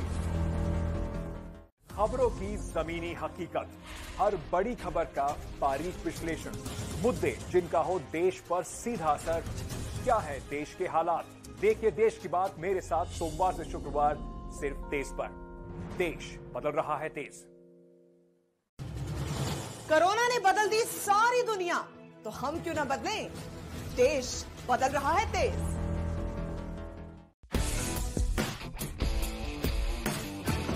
खेल तो मैदान पर खेला जाता है, मगर वो खेल जो मैदान के बाहर पर्दे के पीछे खेला जाता है, वो खेल जो हार और जीत के दरमियान फासले को बढ़ा देता है, हर उस खेल पर रहेगी मेरी नजर। खेल खेल शाम 6 बजे तेज पर। देश बदल रहा है तेज। कोरोना में बदल गई सारी दुनिया, तो हम क्यों ना बदलें? देश बदल रहा है तेज। तेज बदल रहा है, देश बदल रहा है तेज। बदलते देश की खबरें भी बदल रही हैं। बड़ी खबर में अहम मुद्दे की पड़ताल, आसान भाषा में जटिल विषयों की जानकारी, फेक न्यूज का काल और हस्तियों के किस्से। ये सब होगा दी लल्लन टॉप शो पर सोमवार से शुक्रवार शाम 7:30 बजे। देश बदल रहा है तेज। बदल रहा है देश, बदल रहा है तेज। देश बदल रहा है तेज।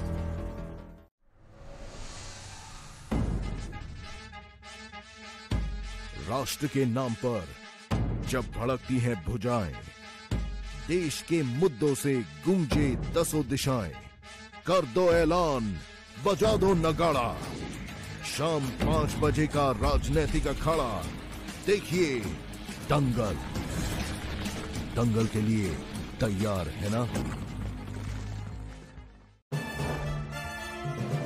So ladies and gentlemen, please join me in congratulating Kali Puri, who heads or tops our list this year.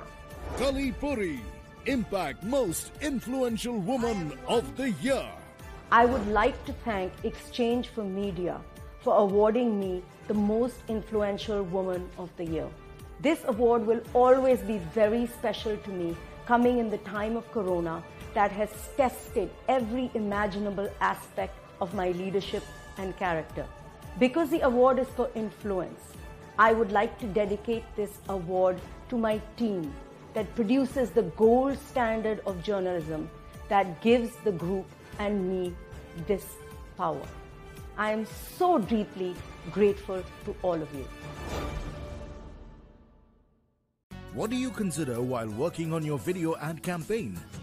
Mass unique audience, targeted reach, audience engagement on media, instant audience attention, effective ROI, or all of above? If yes, then book your ad spots today at India's #1 live TV digital stream. Aaj Tak Live TV digital stream, which gives you average 30 million monthly unique viewers, who spends average 8 minutes daily, generates average 250 million monthly video views, unique viewers who are brand loyal, data connected, love to be on social media, handy to search more about product.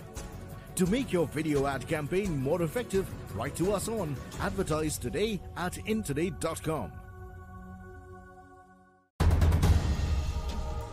खबर वही जो आज तक दिखाए और विश्लेषण वही जो समय बचाए। खबरदार, सबसे